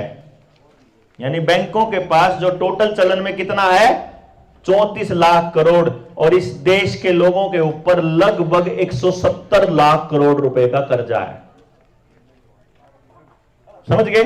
अब जब सारे लोग अपने सारे रुपये लेकर और बैंक में जमा कराने चले जाएं तो भी 136 लाख करोड़ की प्रॉपर्टी का नीलाम होना तय है।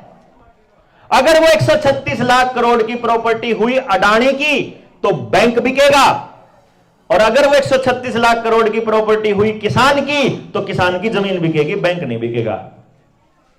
और इसीलिए आज आपके गांव में, मेरे गांव में, इसके गांव में, इसके गांव में, सबके गांव में आज ये हालत है कि 99% लोगों की जमीन नीलाम होने के बिल्कुल कगार पर है। थोड़े से दिन रह रहे हैं, थोड़े से दिन, और एक ठोकर, एक लॉकडाउन, एक इमरजेंसी, और उसके बाद सबकी जमीन नीलाम। 10 दिन के लिए लाइट ना आओ और 10 दिन के बाद इंटरनेट जब चलाओ और आपके खाते में साइबर अटैक आ गया, 0 रुपया पाओगे, तो आप सब कर्जदार पाओगे।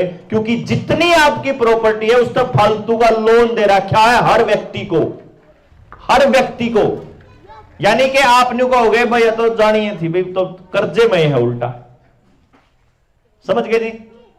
हमने इस पे ऊपर एक्सपेरिमेंट किया, लगभग 450 लोगों के आवेदन हमने बैंकों में लगाए। हमारे पास कुछ दस्तावेज हैं भारत के रिजर्व बैंक से लेकर के आए हुए दस्तावेज। उन दस्तावेजों के हिसाब से बैंक ने हमको नकली नोट दे रखे हैं, बैंक ने हमारे साथ फ्रॉड कर रखा है। हमने यह कहा कि हमको सिर्फ इतना बता दो कि तुमने हमको जो पैसा दिया है वो वैध रुपया है या अवैध रुपया है। पिछले 10 महीने से हम जद्दोजहद कर रहे हैं, बैंक आज तक ये नहीं कह पाया कि हमने तुमको असली नोट दे रखे हैं। हमने फिर एक नियम लिया कि जब तक हमारे सवालों का सेटिस्फैक्टरी जवाब नहीं मिलेगा तब तक हम उस आदमी का एक भी पैसा जमा करवाने नहीं देंगे जो हमारे पास आ गया। और आपको जानकर हैरानी होगी कि हमने 3 लाख से लेके और लगभग 60 करोड़ रुपए तक के आवेदन लगाए और किसी भी आवेदन में बैंक आज तक किसी भी व्यक्ति से 1 रुपया मांगने नहीं आया। अब 2 चीजें मांगने आई कि जो इन्होंने फर्जी तरीके से एक सरफेसी एक्ट बना रखा है और एक कॉइनेज एक्ट 2011। अब आने वाले टाइम में सरफेसी एक्ट और कॉइनेज एक्ट 2011 दोनों चैलेंज होने वाले हैं और दोनों चैलेंज होने के बाद जनता सरकार मोर्चा ने यह तय किया है कि आने वाले टाइम में भारत के हर व्यक्ति को कर्जे से मुक्त करना है, चाहे जो मर्जी हो जाए।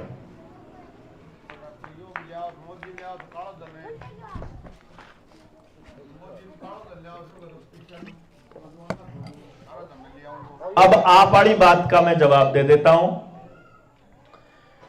यदि आपको कोई व्यक्ति बाहर का आदमी आकर के ये कहता है कि हम ये करेंगे तो वो भी गलत है। उसका कारण क्या है? जो मैंने शुरू से लेके आज तक आपको अभी तक ये बात बताई है उसमें समस्या गांव के लोगों को ही समझनी पड़ेगी और समस्या का निवारण गांव के लोगों को ही करना पड़ेगा। कहने का मतलब क्या है? हम आपके गांव के बच्चों को समझाएंगे, सिखाएंगे, तरीका बताएंगे, करेगा गांव अपने आप। हम नहीं करांगे जिसमें। अगर आपको ऐसी शिक्षा चाहिए जिसके अंदर आपके हर बच्चे का रोजगार संभव हो तो हम केवल सिखाएंगे, करेगा गांव ही।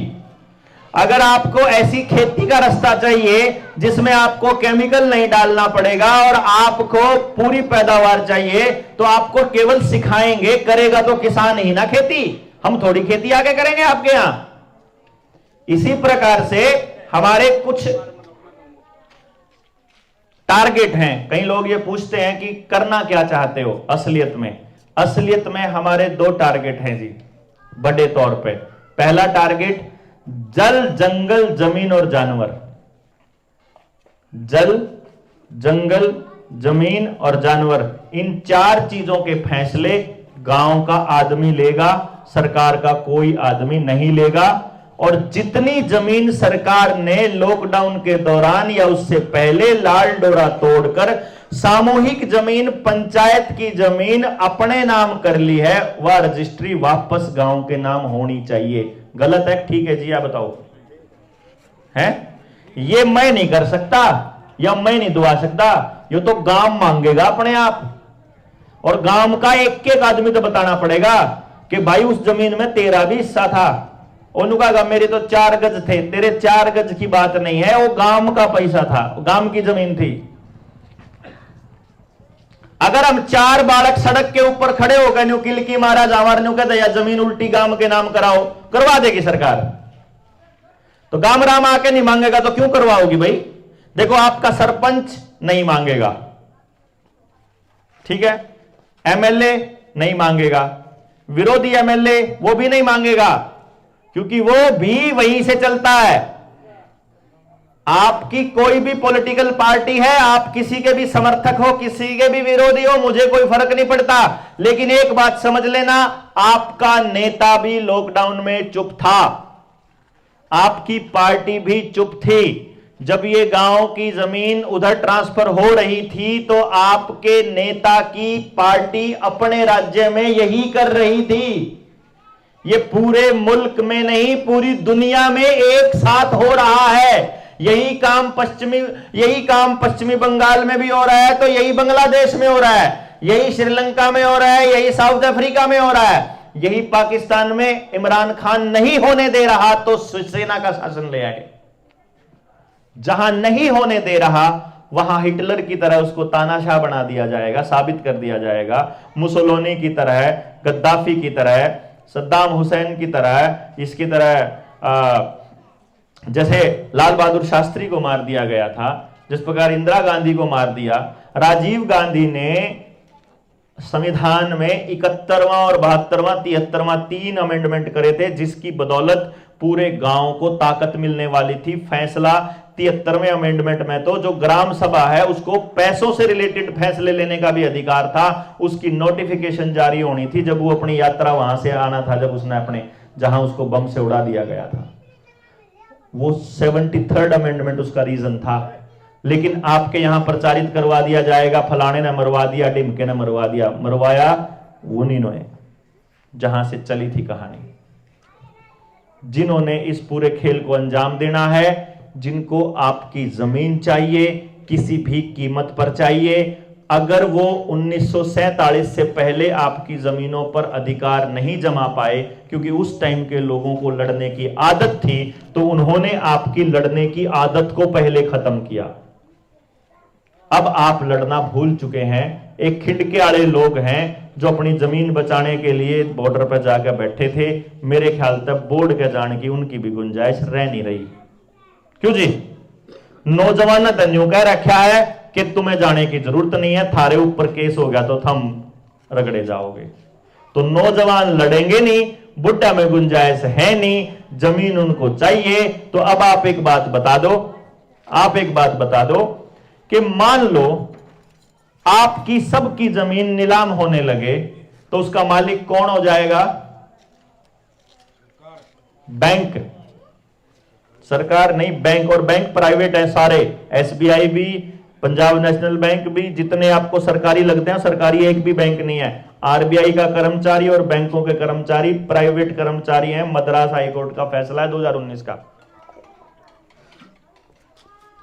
अगर आपके जमीन नीलाम होती है तो जमीन का मालिक होता है बैंक, और बैंकों को प्राइवेटाइजेशन करके उसको अडानी को सौंप दिया जाए तो जमीनों का मालिक हो जाएगा अडानी। और अडानी का सारा बिजनेस चलता है शेयर मार्केट से, और शेयर मार्केट चलती है अमेरिका की वॉल स्ट्रीट से, न्यूयॉर्क की। और वॉल स्ट्रीट का सारा कब्जा है लंदन के पास, और लंदन में बैठे हुए हैं इजरायली।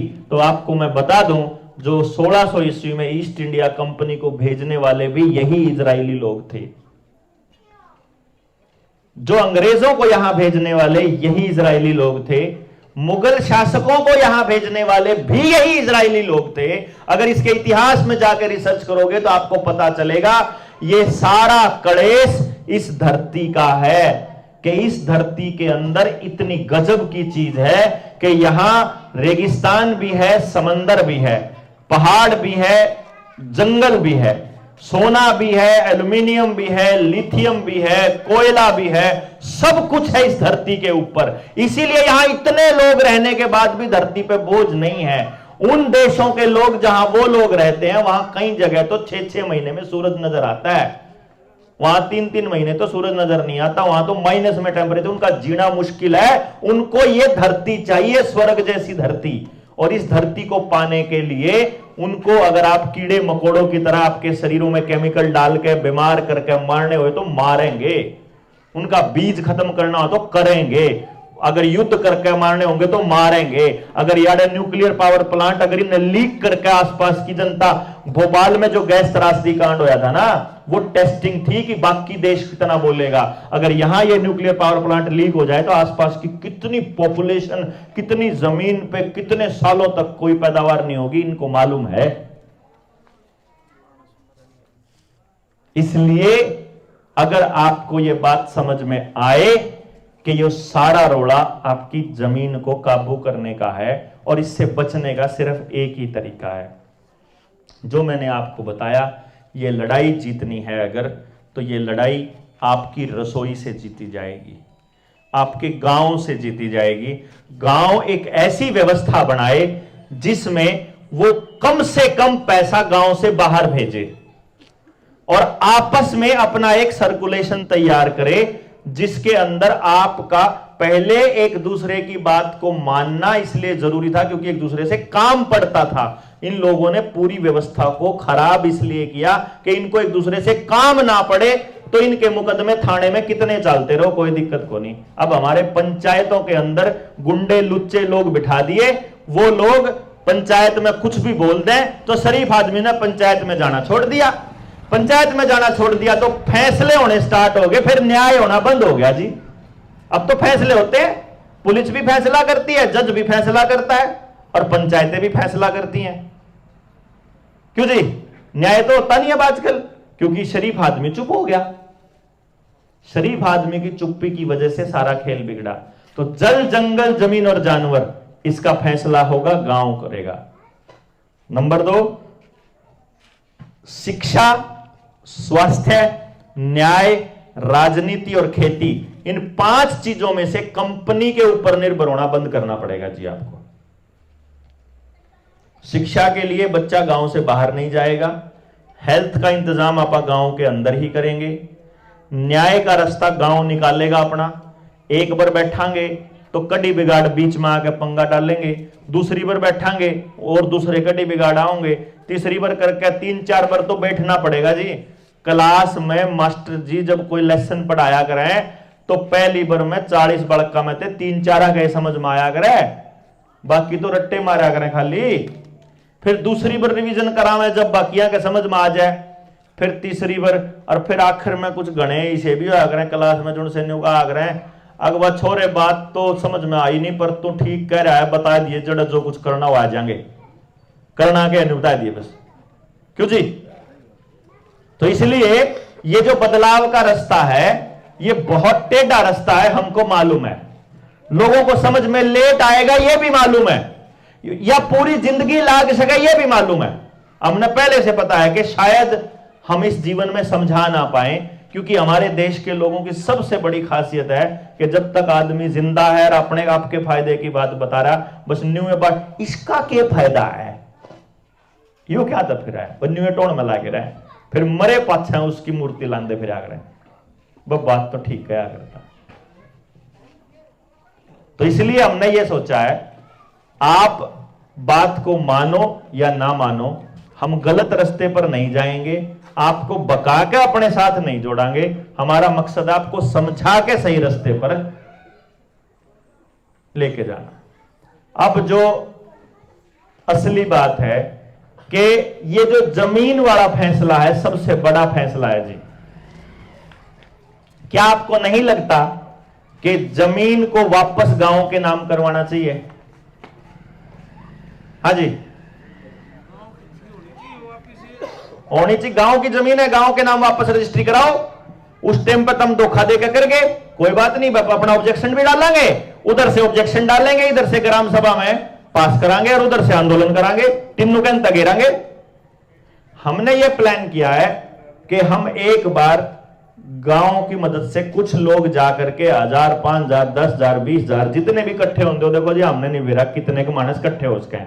करनाल में तारीख दे दी हमने 19 नवंबर। 19 नवंबर को नस्ल बचाओ रैली का आयोजन कर रहे हैं करनाल के अंदर। अब 19 नवंबर ने अगर अपने गांव की तरफ से एक रेला चाल पड़े, जो अपनी जमीन के हक लेने चाल पड़े या जो भी अन्याय गलत होने लग रहा है उसके खिलाफ चाल पड़े, और एक नई एक बिसात लिखी जाए, कहानी लिखी जाए कि भाई सबसे बड़ी समस्या यह है कि हम अगर 4-5 लोग होंगे, 400-500 लोग होंगे, थोड़े लोग होंगे, तो आसपास के गांव इस दिशा में सोचना शुरू नहीं करेंगे। लेकिन अगर हजारों की संख्या में अगर वहां लोग हों और अपनी बात को वहां मजबूती से रखें, तो मुझे ऐसा लगता है कि गांव राम इस दिशा में सोचना शुरू कर देगा। हम वहां से अगर ऐलान देके, सरकार को अल्टीमेटम देके अगर हम ये कह दें कि इतने तारीख तक सारे गांव अपनी अपनी ग्राम सभा आयोजित करके अपने अपने प्रस्ताव पास करके और पहुंचा देंगे सरकार के पास, या कोई और रास्ता अपना करके हम अपनी इस बात को कम से कम रख सके कि यह जमीन सरकार की नहीं है। ये जमीन अगर सरकार को दे दी तो आपको जानकर हैरानी होगी, आर्मी की जितनी जमीन पड़ी थी, रेलवे की जितनी जमीन पड़ी थी, जंगलों की जितनी जमीन पड़ी थी, आदिवासियों की जितनी जमीन पड़ी थी, सारी जमीन अडानी अंबानी को ऑलरेडी अलॉट होने की कार्रवाई चालू हो चुकी है। वो जमीन भी हमारे ही पुरखों ने दी थी, वह भी सरकार की कोनी थी। लड़ाई बड़ी लड़नी है। अगर आप लड़ाई लड़ोगे झारखंड के जंगल बचाने वाले लोगों की तरह, तो आपको उन्हीं की तरह नक्सली भी बना दिया जा सकता है। जैसे हम लोगों को भी आंदोलन जब किया तो हम लोगों के ऊपर भी ढेर सारे आरोप लगा दिए गए किसी भी तरह के। अब ये तो खालिस्तानी बैठे हैं, ये तो जाट जाट बैठे हैं, ये तो आड़ती आड़ती बैठे हैं, ये तो फलाने फलाने बैठे हैं। 100 डाल की बात कौन। लेकिन असली बात तो यह है कि लड़ाई के अलावा दूसरा रास्ता हमको तो समझ में आता नहीं। कहने से तो सरकार करेगी नहीं, क्यों जी, सेल ही तो देवे नहीं। अब अगली सोच चुकी है कि अडानी अंबानी को देश बेचना है और अंग्रेज वापस आने वाले हैं, तो वापस राज उन तक देना है कि लड़ना है। आप देख लो, आज लड़ना है या 90 साल और इंतजार करना है। 1857 की क्रांति के बाद भी 90 साल लग गए अपने को आजाद होने में, क्योंकि हमारे ही बीच के कुछ गद्दार अंग्रेजों के साथ मिले हुए थे। और वो गद्दार आज के टाइम पे कौन है? वो हैं सरकारी कर्मचारी। आपके गांव का मास्टर था जिसने आपके बच्चे को वैक्सीन लगाने की जबरदस्ती करी थी। आपकी आंगनबाड़ी वर्कर, वही आशा वर्कर, वो आप ही की बहन बेटी, मेरी बहन बेटी है, हमारे परिवार का है नहीं। जो पेस्टिसाइड बेच रहा है, जो बाहर दवाई बेच रहा है, केमिकल बेच रहा है फार्मा कंपनियों के, वो हमारा ही भाई भतीजा है। उसको मालूम है कि ये जहर है, उसको पता है ये खतरनाक है, उसके बाद भी बेच रहा है, क्योंकि वो आर्ग्यूमेंट दे देगा, मैं नहीं बेचूंगा तो कोई और बेचेगा, मैं नहीं करूंगा तो कोई और करेगा। जो पैसे के लिए सरेंडर कर गए और अपने ही समाज का सत्यानाश कर रहे हैं। हर एक मास्टर को पता था कि आपकी जमीन बिकन लाग रही है, आपकी जमीन सरकार लेन लाग रही है। एक मास्टर ने आके गांव में समझाया हो तो बता दो, कहा जी किसी ने आपके गांव में, चाहे अगर 2 स्कूल हैं, 4 स्कूल हम मनने नहीं बेरा, लेकिन उन स्कूल के एक एक मास्टर ने पता था कि आज स्कूल की रजिस्ट्री होनी है, और यह रजिस्ट्री होनी है। स्कूल तो पंचायत का था, इनका सरकार के नाम रजिस्ट्री क्यों होने दे वहां? उस दौरान तो गांव के तो राज आना चाहिए था उसने तो, लेकिन साइन उसके हो रहे हैं। अगर आपको यह लगता हो कि भाई रोडवेज आपके पैसों से बनी थी, बनी हुई है, उसको भी प्राइवेट करने की तैयारी चल रही है, आर्मी को भी प्राइवेट करने की तैयारी चल रही है, पुलिस को आप किराए पर ले सकते हो, हवलदार के इतने पैसे लगेंगे, पुलिस इंस्पेक्टर के इतने, पता होगा ना इस कानून का। अपनी आर्मी और अपनी पुलिस कोई भी उद्योगपति अपनी बना सकता है, ये भी पता है। क्या क्या है, कानूनों की इतनी लंबी लिस्ट है। पानी का नया कानून, बिजली का नया कानून, बीज का नया कानून, डांगर पालन का नया कानून, खाने का सामान बनाने का नया कानून, दुकान खोलने का नया कानून, फेरी वाला ऑनलाइन का रजिस्ट्री करवाने का, किसान की फसल के ब्यौरा देने का, इतने कानून हैं जिन्होंने आपको पूरी तरह से जकड़ने के लिए तैयारी चल रही है। और इसके अंदर आपकी विरोधी पार्टी का आदमी तो शामिल है ही, आपकी पार्टी का आदमी भी शामिल है। हम आपको न्योता देने आए हैं जी 19 नवंबर की रैली का। अगर आपको यह लगता है कि उस रैली के अंदर गांव को भाग लेना चाहिए, तो मैं ये समझता हूं आप यहां से कोई कमेटी बना करके अपने गांव में घर घर जाके न्योता देने खातर, मारे पे तो जी ना तो प्रचार सामग्री के रुपये, मारे पे ना गाड़ी की पीछे देने के रुपये, ना मार पे थैली देने के रुपये। क्यों? अगर हम पैसा खर्च करांगे तो किसी न किसी उद्योगपति पर लाना पड़ेगा, उद्योगपति पर लाना पड़ेगा तो इन लोगों की भावनाएं उसको बेचनी पड़ेंगी। वो तुम्हारे बस की बात नहीं थी। गांव अपनी आवाज उठाने के लिए अगर आता है, हमारा बात समझ में आ रही है, हम इस लड़ाई के लिए मूड बना चुके हैं। नहीं साथ देवेगा कोई गांव, हम फिर तैयारी करांगे। हम फेर आएंगे ले समझाने, फिर भी नहीं आओगा हम फेर आवांगे। हमने ये जीवन तय कर लिया कि ये जीवन सिर्फ इसी काम पे लगाना कि मुझे अपने बच्चे के लिए एक ऐसा समाज बनाना है कि मैं न्यू कह सकूं कि जिसा समाज मिरते बड़ा ने दिया था उससे बढ़िया दिया भाई तेरते। हमारा समाज खराब है ना जी पिछले 40-50 साल में। मेरे जो बुजुर्ग थे, मेरे जो पुरखे थे, जो हमारे बूढ़े बैठे हैं, जो 60 साल के 70 साल के, वह इतने ईमानदार और शरीफ लोग थे कि वह समझ ही नहीं पाए कि तुम्हारे साथ षड्यंत्र भी हो सकता है इस पूरे खेल में। वो तो नहीं सोचते रहे ये तो हमारा बालक करने लाग रहा। और आपके दिमाग को एकदम से जाम कर दिया इन लोगों ने, खास तौर पे मीडिया के माध्यम से। मीडिया से भी लड़ेंगे जी, अखबारों से भी लड़ेंगे, टेलीविजन से भी लड़ेंगे, इंटरनेट से भी लड़ेंगे, जो गंदी गंदी वीडियो आती हैं आपके बच्चों के मोबाइल पे उससे भी लड़ेंगे। सारी की सारी उल्टे जितने काम होने लग रहे उन सब के लड़ेंगे। नशे की जो नशाखोरी जो चल रही है प्रशासन के साथ मिलकर, जो गांव के अंदर, मेरे ख्याल तक कोई नशा होगा जो आपके गांव में ना मिलता हो, सारे मिलते होंगे। और हर गांव का जो हाल है जी, कदे नहीं सोच रहे हो। और ये प्लानिंग है, ये ऐसा नहीं है। अडानी की पोर्ट पे 27,000 करोड़ रुपए की ड्रग्स पकड़ी गई, आज तक कोई आदमी नहीं पकड़ा गया कि किसकी थी वह।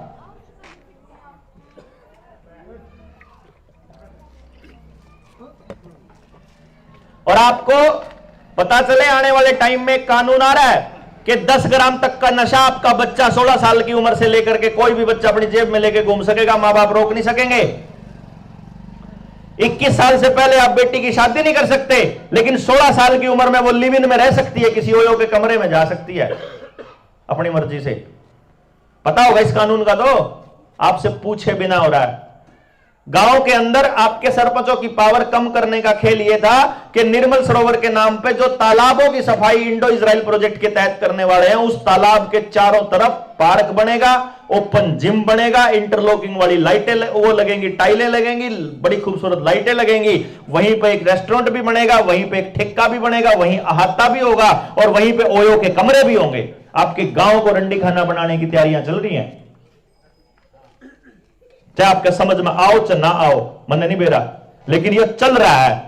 आप अगर गांव में आपका किस्तें देने का जुगाड़ नहीं है, रुपये खर्चे करने का जुगाड़ नहीं है, घर का खर्चा ना चल रहा हो, तो एक कमरा ओयो का तैयार करके आप यहां लड़के लड़कियों को दे सकते हो रहने के लिए।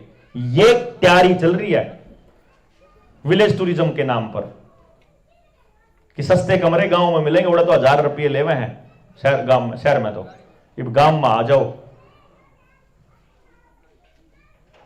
और ये प्रोग्रेसिव फार्मिंग की रिपोर्ट है।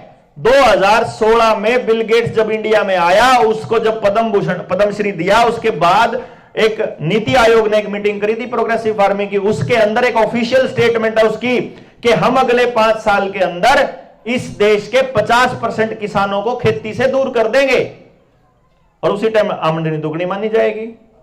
क्या था ना, फिर उसके बाद बोला हम 2022 तक दुगनी कर देंगे। वह दुगनी न्यू होनी थी, ऑफिशियल है, ये डॉक्यूमेंटेड स्टेटमेंट है। क्योंकि हमको रिसर्च करने की आदत नहीं है, इसलिए हमको पता नहीं चलता कि सारा खेल प्रायोजित चल रहा है। इसमें सारी मीडिया, सारे नेता, सारे उद्योगपति मिल करके अपनी जमीनों को काबू करने के, तू 10,000 एकड़ तू ले लिए, 50,000 एकड़ तू ले लिए। बिल गेट्स दुनिया का सबसे बड़ी जमीन का मालिक है, 3.25 लाख एकड़ जमीन के जो मालिक थे किसान, उनको बर्बाद करके अमेरिका के अंदर एकला मालिक बना बैठा है। और अब वो ये कहता है खाना खिलाने के लिए आपकी जमीनें तो चाहिए उनको। चाहे अगर 5, 7, 10 साल पड़े हो कोई दिक्कत नहीं है। मान लो यार यो न्यूक्लियर पावर प्लांट है, यो अगर लीक हो जाए और यहां सारी वनस्पति सब खत्म हो जाए तो कोई बात नहीं, 20-30 साल रहने ना, पूरी दुनिया में पड़े उन पर जंगल को टेंशन नहीं है, उन्हें क्या दिक्कत है। बाकी तो पूरा भारत है ही है उसके पास।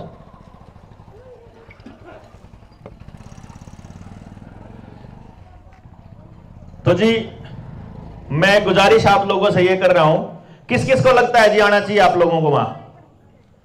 कौन कौन आ सके है जिन्हें बता दो पहले तो। आवेंगे आप लोग? आपने याद थे तैयारी करने, सिर्फ आप तक काम नहीं चलेगा जी। मैंने गाम राम का समर्थन चाहिए हम लोगों ने। गाम राम तो न्यू आया है क्योंकि हमारे तो टाइम की कमी, संसाधनों की कमी, हम हर गांव में नहीं जा सकते, हर गांव में बता नहीं सकते, तो अपने रिश्तेदार, अपने जानकार जो करनाल के एरिया में बल्कि में नजदीक जा सके हैं, आड़े भी जब 5 जने एक गाड़ी में जाओगे तो मेरे ख्याल 200 रुपये बांडा आओगे जी, 1000 रुपया तेल लग जाएगा ना करोगे तो है। वो न्यू सोच लियो मारती डोनेशन दे, मानदान मांगते नहीं आप पे, अब न्यू कंधे नहीं मारती, पीछे दो, अपनी गाड़ी ठाके अपने आप आ जाइयो जनु कर सकते हो तो। नहीं तो कोई भाई हो जिसका ब्योत हो, जिसका घर में ठीक मतलब ऐसा कर सकता हो समाज के लिए, तो अपने गांव खातर आप अपने आप कर लो। हम तो एक ही बात कहूं, हाँ बाहर का आदमी आपके गांव ना आके नहीं संभाल सकता, बच्चे आपके हैं, गांव आपका है, बर्बादी भी आपकी है, और इसको ठीक भी आप लोगों को ही करना पड़ेगा। बाहर का आदमी अगर न्यू कहे कि मैं करूंगा तो न्यू समझ लो वो सबसे बड़ा फ्रॉड है, और हम इस कैटेगरी में नहीं आते। हम ये कहते हैं कि जिन बातों का हमने बेरा है वह हम आपको बता देंगे, जो आप पे सीखने की है वो हम सीखने ने भी तैयार हैं। जुगर आप लोगों ने लगे कि अपने गांव को बचाने के लिए 1 मीटिंग करनी पड़े, 2 करनी पड़े, 10 करनी पड़े, हम इस काम में लगे हुए हैं। आप अपने नौजवान बच्चे हमारे को देना, हम उनको सिखाएंगे, हम उनको बताएंगे जो हमने सीखा है, और वह आके फिर अपने गांव में संभाल लेंगे।